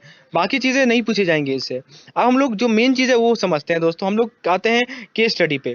देखिए केस स्टडी में क्या कहा गया है कि एबीसी एक पार्टनरशिप फर्म है जो कि मैन्युफैक्चरिंग एक्टिविटी में एंगेज है। उसका बैलेंस शीट दिया गया है करंट ईयर का, और नेक्स्ट ईयर का प्रोजेक्ट दिया गया है। दोस्तों बैलेंस शीट से आप लोग ऑलरेडी अवगत होंगे, आप लोग जेआईबी निकाल चुके हैं, तो वहां पे बैलेंस शीट आप लोगों ने डिटेल में पढ़ा होगा। तो देखिए ये हमारा बैलेंस शीट है। तो फ्रेंड्स अब इस बैलेंस शीट का यूज करके अब हम लोग को कुछ क्वेश्चन का आंसर करना है। आइए पहला क्वेश्चन देखते हैं। What is the amount of working capital for the current year. दोस्तों वर्किंग कैपिटल पूछा गया है, तो पहले समझिए वर्किंग कैपिटल होता क्या है। मैंने बताया है वर्किंग कैपिटल होता है जो कि डे टू डे रिक्वायरमेंट में जो पैसा की जो चीज डे टू डे रिक्वायरमेंट होती है वो वर्किंग कैपिटल होती है, या इसे आप लोग करंट एसेट भी कहते हैं। करंट एसेट में क्या क्या आता है दोस्तों, cash in hand plus raw material plus stock in process plus finished good plus trade debtor. तो दोस्तों आपको करना क्या है, इसका आप लोग एक स्क्रीनशॉट ले लीजिए। इसका ये जो हमने यहाँ पे बैलेंस शीट बनाया है दोस्तों, अभी आप लोग इसका एक स्क्रीनशॉट ले लीजिए और आप लोग एक बार खुद से ट्राई कीजिएगा, ये सभी को खोजिए। देखिए क्या क्या मैंने लिखा है यहाँ पे। मैंने लिखा है कैश इन हैंड, तो देखिए कैश इन हैंड आपको मिल जाएगा एसेट के साइड में, कितना लिखा हुआ है, 10 लिखा हुआ है। तो कैश इन हैंड हमारा 10 है। फिर रॉ मटेरियल भी देखिए सब कुछ लिखा हुआ है दोस्तों। तो सभी को आप लोग यदि ऐड कीजिएगा तो आपको वर्किंग कैपिटल मिलेगा 740। तो ये काम आपका रहा, ये आप खुद से कीजिए। उसके बाद दूसरा क्वेश्चन है, पूछा गया है द ऑपरेटिंग साइकिल पीरियड। ये नया चीज है दोस्तों, ये मैं समझाऊंगा। Operating cycle period for working capital purpose for the current year and the next year will be. तो देखिए ऑपरेटिंग साइकिल पीरियड का फॉर्मूला क्या होता है, current asset upon sales into 12। ये फॉर्मूला आप लोगों ने रेशियो एनालिसिस में पढ़ा होगा। तो करंट एसेट कितना है करंट ईयर का, हम लोगों ने ऊपर देखा है 740 है। तो ऑपरेटिंग साइकिल पीरियड क्या हो जाएगा, 740 बटे सेल्स आपको 2600 ये क्वेश्चन में दिया गया है दोस्तों। यहाँ देखिए नीचे सबसे लास्ट में सेल्स लिखा हुआ है 2600। तो 2600 को डिनोमिनेटर में लिखिएगा और 12 से मल्टीप्लाई कीजिएगा, तो ये आपको दे देगा 3.42 मंथ। ठीक है दोस्तों, एक ही ऑप्शन है बी हमारा जिसमें 3.42 लिखा हुआ है, इसीलिए करेक्ट आंसर होगा 3.42 मंथ। अब तीसरा क्वेश्चन देखिए क्या पूछा गया है। थर्ड क्वेश्चन में पूछा गया है दोस्तों, what is the amount of net working capital projected by the firm for the next year. तो नेट वर्किंग कैपिटल जब भी बोले आप लोग समझिए मार्जिन, यानी कि बोरोवर को कितना पैसा लगाना है। तो वो कैसे निकालते हैं, current asset minus current liability. ये फॉर्मूला मैं बार बार बता रहा हूँ दोस्तों, इसका दो फॉर्म है, long term source minus long term use, एक ये भी होता है और एक दूसरा फॉर्मूला होता है current asset minus current liability. तो करंट लायबिलिटी भी आप लोग निकालिए उस चार्ट के थ्रू और दोनों को सेपरेट कीजिए तो 170 आपको आंसर आएगा। अब दोस्तों एक दूसरा केस स्टडी हम लोग करते हैं जो कि टंडन कमेटी मेथड पे बेस्ड है। फिर से वही चीज़ है, सारा डाटा पिछला वाला ही है, एबीसी फर्म है हमारा, उसका एक बैलेंस शीट हमें सामने प्रस्तुत किया गया है, लायबिलिटी है और एसेट है। आइए क्वेश्चन को देखते हैं।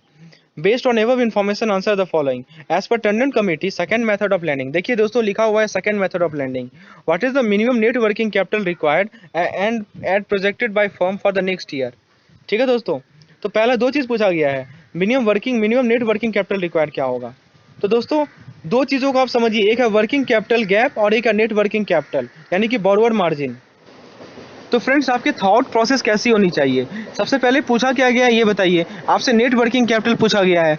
नेट वर्किंग कैपिटल बताइए, टंडन का सेकंड जो मेथड है वो क्या कहता है, मैंने बताया है, वो कहता है कि नेट वर्किंग कैपिटल जो है वो 25% होता है किसका, तो करंट एसेट का। तो आपको पहले करंट एसेट निकालना है दोस्तों। करंट एसेट के लिए आप लोगों को मैंने समझाया है दोस्तों, करंट एसेट आप लोग कैसे निकालेंगे। तो फ्रेंड्स करंट एसेट हम लोगों ने पिछले ये इस वाले पिछले केस स्टडी में हम लोगों ने निकाला था जो कि था हमारा 770।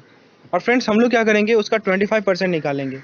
तो आप लोग 25% निकालिए 770 का, जो कि आपको मिल जाएगा दोस्तों, कितना मिल जाएगा 194.25। तो ये दोस्तों ये लाख में डाटा दिया गया है, तो इसका करेक्ट आंसर होगा 195 लाख। ठीक है दोस्तों, तो मिनिमम नेट वर्किंग कैपिटल जो है वो नेक्स्ट वो इस साल का कितना है 195 लाख, यानी कि ऑप्शन नंबर बी। ठीक है दोस्तों, और क्वेश्चन नंबर 2 में पूछा गया है what is the amount of bank limit for working capital which can be sanction by bank as per Tandon committee method if above information accepted by bank. मान लीजिए कि बैंक ने बैलेंस शीट को देखा, एक्सेप्ट किया, अब बैंक को कितना पैसा देना पड़ेगा, बैंक लिमिट क्या होगा। तो दोस्तों वर्किंग कैपिटल लिमिट वो कैसे निकालते हैं, जो करंट एसेट है minus current liability other than bank limit and net working capital. तो बहुत सिंपल है, करंट एसेट हमारा कितना है दोस्तों 770। ठीक है दोस्तों, 770 में से हम लोग क्या माइनस करेंगे, 130 माइनस करेंगे। 130 क्या है दोस्तों, 130 है हमारा current liability other than bank limits. और देखिए अदर देन क्या लिखा हुआ है, bank limit and net working capital equal to 25% of current asset. तो वो हमारा 195 है, हम लोगों ने ऊपर निकाला है।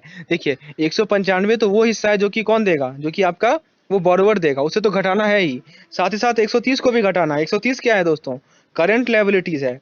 ठीक है, उसे भी आप लोग सब्ट्रैक्ट कीजिएगा, तो आंसर आएगा आपका वर्किंग कैपिटल लिमिट का वैल्यू आएगा 445। अब तीसरा क्वेश्चन में पूछा गया है विच of the following is not a source of finance for working capital. मतलब वर्किंग कैपिटल के लिए कौन सा फाइनेंस का सोर्स नहीं है। तो ऑप्शन ए का है नेट वर्किंग कैपिटल, बी का है ट्रेड क्रेडिटर, सी का है अदर करंट लायबिलिटी और डी का है बैंक टर्म्स लोन।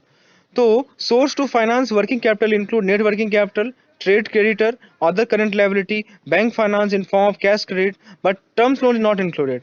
तो टर्म लोन नहीं आता है दोस्तों, टर्म लोन से हम लोग फाइनेंस नहीं करते हैं वर्किंग कैपिटल का। ठीक है, बाकी सबसे करते हैं। तो ऑप्शन डी गलत है, तो इसका करेक्ट आंसर होगा ऑप्शन नंबर डी, क्योंकि नॉट पूछा गया है दोस्तों। तो फ्रेंड्स ये था हमारा आज का लेसन, उम्मीद है चीज़ें आपको समझ में आई होंगी। मैं प्रयास किया हूँ कि आप लोगों को चीज़ें समझाने का। यदि आपको पीडीएफ की रिक्वायरमेंट है दोस्तों, ये जो पीडीएफ मैंने शेयर किया है यहाँ पे, यदि इस पीडीएफ की रिक्वायरमेंट है तो फ्रेंड्स नीचे डिस्क्रिप्शन में आपको एक लिंक मिलेगा, उस पर क्लिक कीजिए। हमारा दो प्लान है, एक 59 रुपीज़ का, एक 159 रुपीज़ का है। तो ये जो 159 रुपीज़ है उसमें मैं आप लोगों को पीडीएफ के साथ जितने भी हम लोग एवीएम के अनसॉल्व क्वेश्चन है वो भी कवर करेंगे, और साथ ही साथ हम लोग केस स्टडी को भी प्रोवाइड करेंगे। और 59 वाले प्लान में मैं आप लोगों को केवल थ्योरी वाला पोर्शन का पीडीएफ प्रोवाइड करूंगा।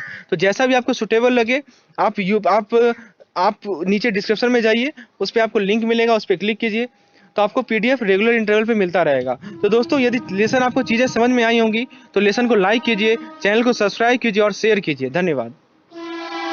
मित्रों, हार्दिक रूप से अभिनंदन करता हूं आप लोगों का हमारे इस जेईबी एनसीईआरटी मेक सिंपल के इस चैनल में। तो दोस्तों, आज हम लोग अपने एवीएम के मॉड्यूल डी का एक इंपॉर्टेंट लेसन कवर करने वाले हैं, जो कि बेस्ड टर्म लोन पे। तो दोस्तों, इस लेसन में मैं आप लोगों के साथ पहले थ्योरेटिकल सेशन लाऊंगा और साथ ही साथ जो भी चीज़ हम लोग सीखेंगे उस पे बेस पे हम लोग एमसीक्यू करेंगे। तो फ्रेंड्स, कुल मिलाकर ये टर्म लोन के हिसाब से जितना इंपॉर्टेंट पॉइंट्स है वो मैं आप लोगों के साथ कवर करूंगा इस लेसन में। तो अंत तक बने रहिए, क्योंकि एमसीक्यू बहुत इंपॉर्टेंट रोल प्ले करता है आपके एग्जामिनेशन में। और दोस्तों, जो एमसीक्यू मैं करा रहा हूँ वो एक एक्चुअल एग्जाम क्वेश्चन है, वो हमारे दिसंबर 2019 का क्वेश्चन है, जो कि मैं आप लोगों के साथ शेयर करूंगा। तो फ्रेंड्स, आइए सबसे पहले थ्योरी पार्ट को समझते हैं, फिर एमसीक्यू पे ध्यान देंगे। देखिए दोस्तों, टर्म लोन के बारे में समझते हैं।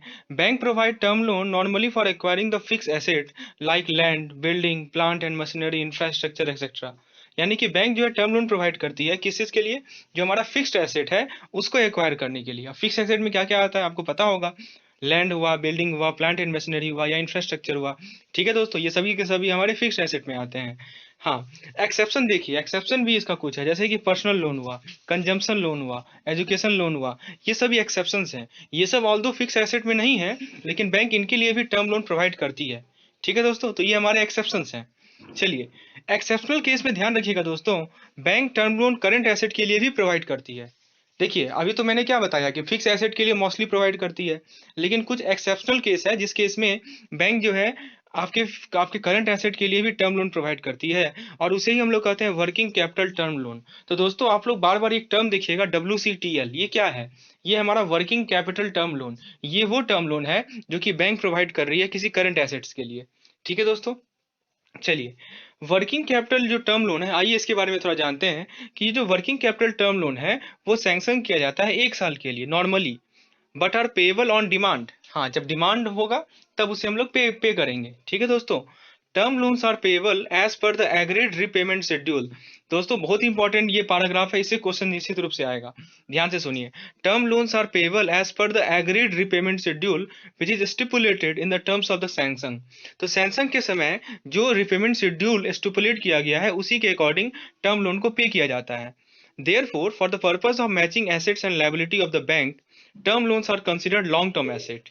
हाँ, ये बहुत इंपॉर्टेंट पॉइंट है कि जब हम लोग एसेट और लायबिलिटी को मैच करते हैं, यानी बैलेंस शीट बनाते हैं, तो जो हमारा टर्म लोन है उसे हम लोग लॉन्ग टर्म एसेट के में कंसीडर करते हैं, लेकिन वर्किंग कैपिटल लोन्स उसको हम लोग शॉर्ट टर्म एसेट में कंसीडर करते हैं। क्यों करते हैं उसका इसका रीजन यहाँ पे समझा दिया गया है, ध्यान से समझिए दोस्तों। मैं फिर से रिपीट कर रहा हूँ कि टर्म लोन को लॉन्ग टर्म एसेट माना जाता है, और जो वर्किंग कैपिटल लोन्स है उसे शॉर्ट टर्म एसेट माना जाता है।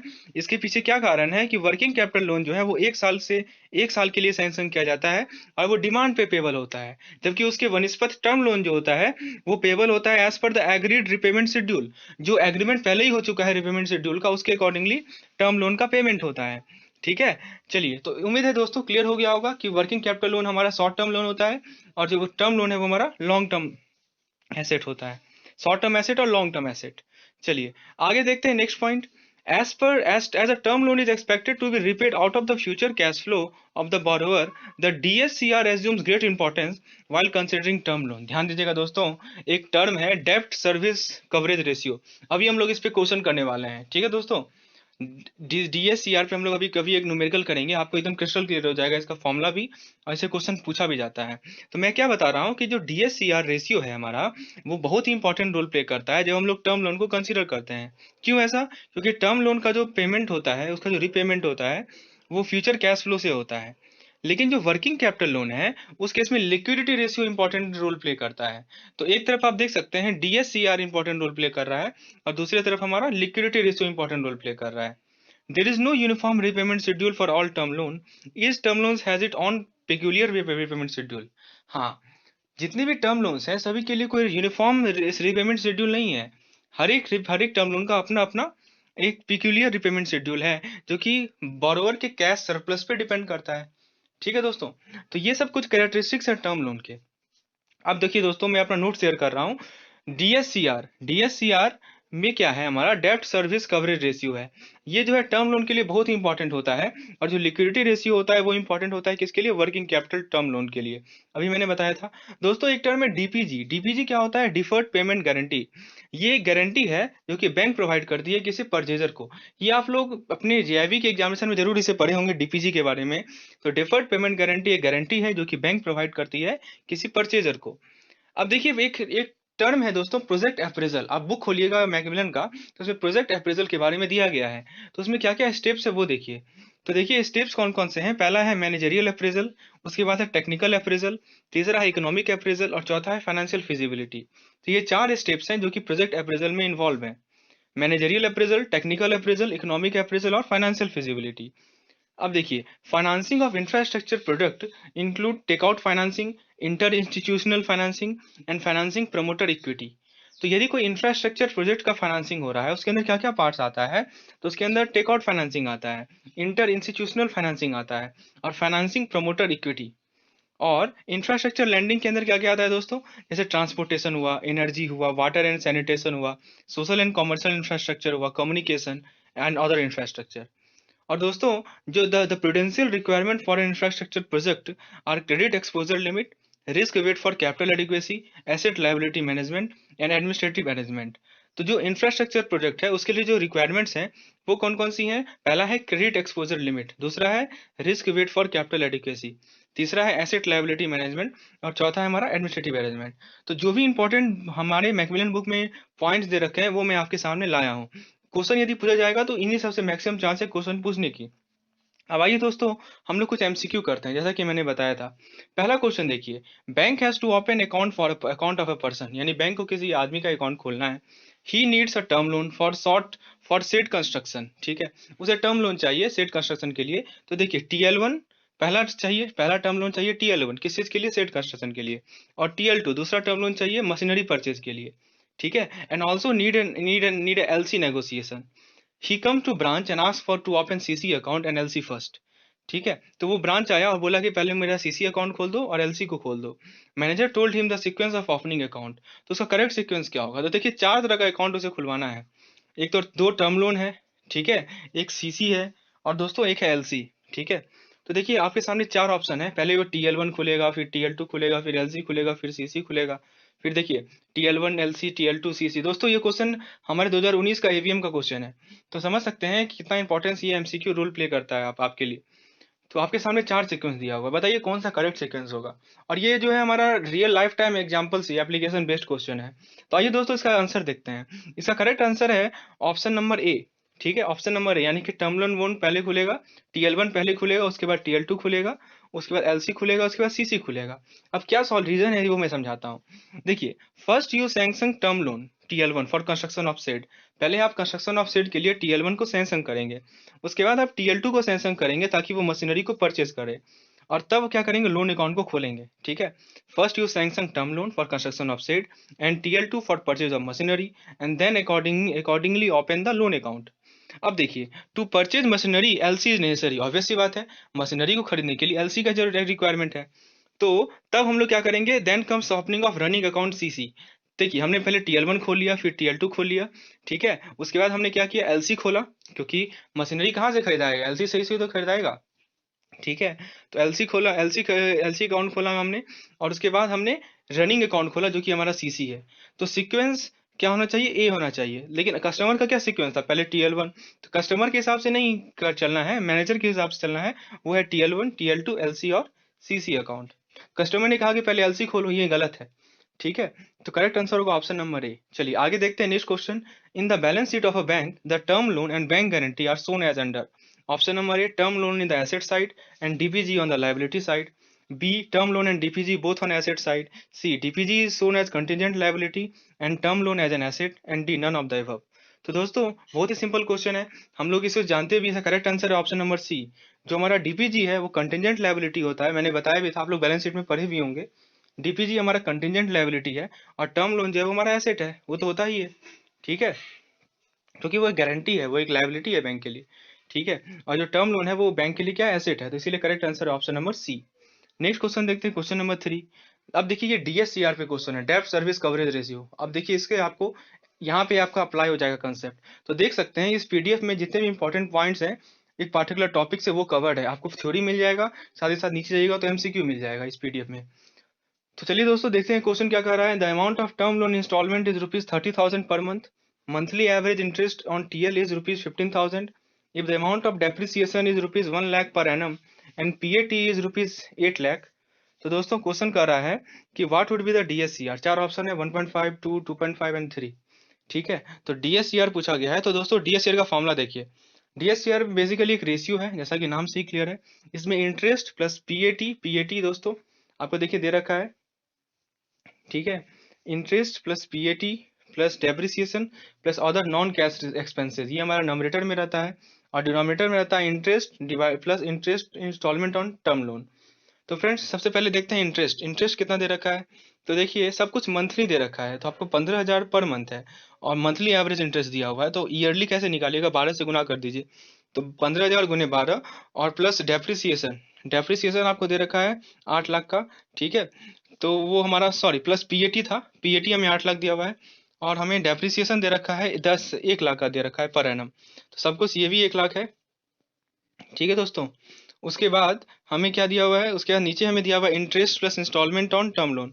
तो दोस्तों इंटरेस्ट कितना दे रखा है, इंटरेस्ट हमें दे रखा है 1,80,000, ठीक है।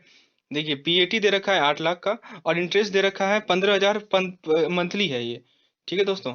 टर्म लोन इंस्टॉलमेंट, और इंस्टॉलमेंट कितना है 30,000 का, ठीक है। तो 30,000 को 12 से गुना कीजिए और 15,000 को भी 12 से गुना कीजिए, ये हमारा डिनोमिनेटर में हो जाएगा। तो कुल मिलाकर आप इसे कैलकुलेट करेंगे तो आंसर आएगा ऑप्शन नंबर सी इसका, यानी 2.5। तो आपको बस फॉर्मूला याद रखना है डीएससीआर का कि इंटरेस्ट जो है दोनों तरफ है। देखिए इंटरेस्ट नॉमिनेटर में भी है और डिनोमिनेटर में भी है, प्लस लेकिन डिनोमिनेटर में हमारा इंस्टॉलमेंट ऑन टर्म लोन है और नॉमिनेटर में हमारा PAT plus depreciation plus other non cash expenses है। चलिए लास्ट क्वेश्चन देखते हैं अपने सेशन का। इसमें देखिए इनकरेक्ट सेंटेंस को सेलेक्ट करना है। ध्यान दीजिएगा दोस्तों, क्वेश्चन में इनकरेक्ट पूछा गया है। बहुत लोग यहाँ गलती कर देते हैं, करेक्ट वाले को टिक लगा के आ जाते हैं। इनकरेक्ट को सेलेक्ट करना है। ऑप्शन नंबर 1 कह रहा है टर्म लोन्स आर प्रोवाइडेड। ऐसा ही क्वेश्चन आप एक्सपेक्ट कीजिएगा ईवीएम में, इसी तरह क्वेश्चन रहेगा। तो दोस्तों देखिए term loan are provided for acquiring the fix asset, ये तो करेक्ट है, अभी हम लोगों ने देखा था। Working capital term loan are provided for sustaining current asset, ये भी सही है। Term loan are payable as per demand, देखिए थर्ड में कह रहा है कि टर्म लोन जो है डिमांड पे पेबल है।